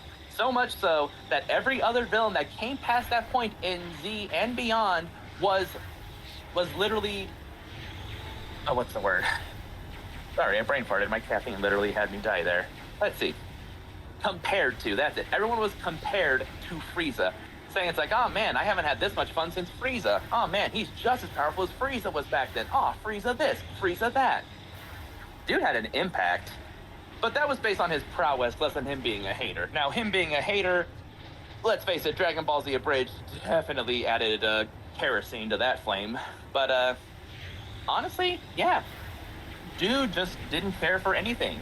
And dude went after the Saiyans only because he realized, I thought they were stupid, useless foot soldiers. Turns out they're actually good, and they're actually getting better. And they could actively be a problem. So, made it his life's mission to basically send them off suicide missions. And then finally, near the end, he finally said, you know what, I'm just waiting for one of them to just give me one good reason to wipe their whole race off the face of the galaxy. And you know what? It literally was served to him on a silver platter. He goes, oh, perfect. And he does so. And he literally keeps the Prince of Saiyans at his side pretty much like a pet. Just for petty's sake. I think Vegeta realized this, but didn't want to give Frieza the satisfaction. Because here's the thing, he would do Frieza's bidding. He didn't shit-talk him. He would just be a bit grouchy and gruff, and he would just say, of course, Lord Frieza. Besides, the fact that he's now the Prince of all Saiyans, which only amounts to literally 10 or less Saiyans at that point, literally means that Vegeta, while being prideful, was also being kept in his place, because otherwise Frieza would have been just like, what are you the prince of anymore? You want to try and leave me? Where are you gonna go? You got nothing, Veggie. I mean, it's kind of like a Joker and Harley Quinn situation to a degree. And that's why I believe Joker should have deserved more of a spot on DC. I think I still put him there. Anyways.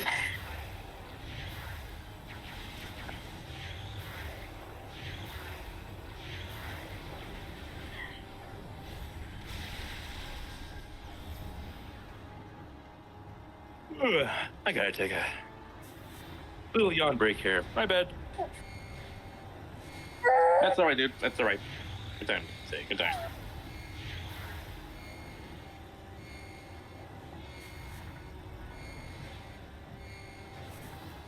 That was a pretty long conversation. Yeah. Whew. I'm just sorry if I'm talking too much and I'm talking over some of the gameplay here.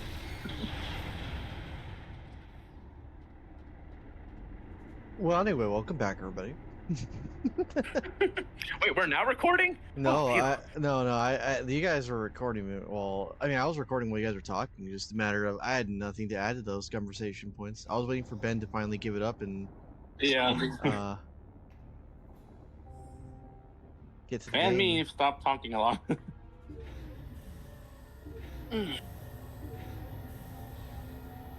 yeah, that was a long conversation we had. Pretty long To one. be fair, I was doing a lot of busy work getting this bomb set up. Yeah. All this was for me to get this bomb set up.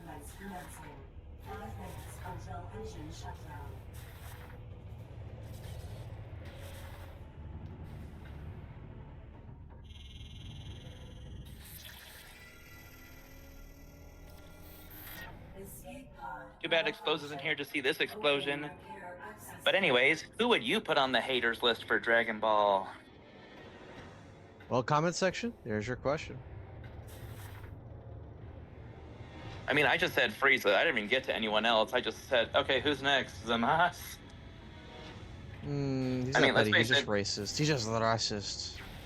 No, that's the point. He's a hater. He hates mortals. He hates all mortals.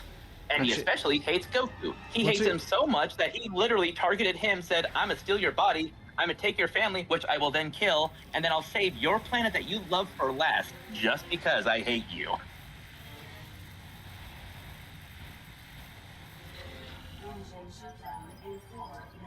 Oh yeah, good point, Explodes. Jiro. How did I not think of that? All those androids, the android saga, the Cell saga.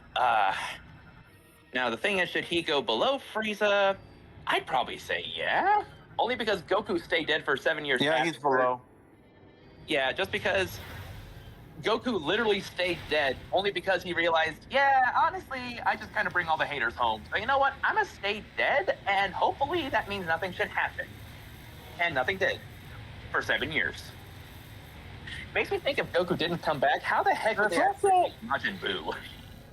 They would have figured out a way. There's also yeah, they Kid would have. Buu.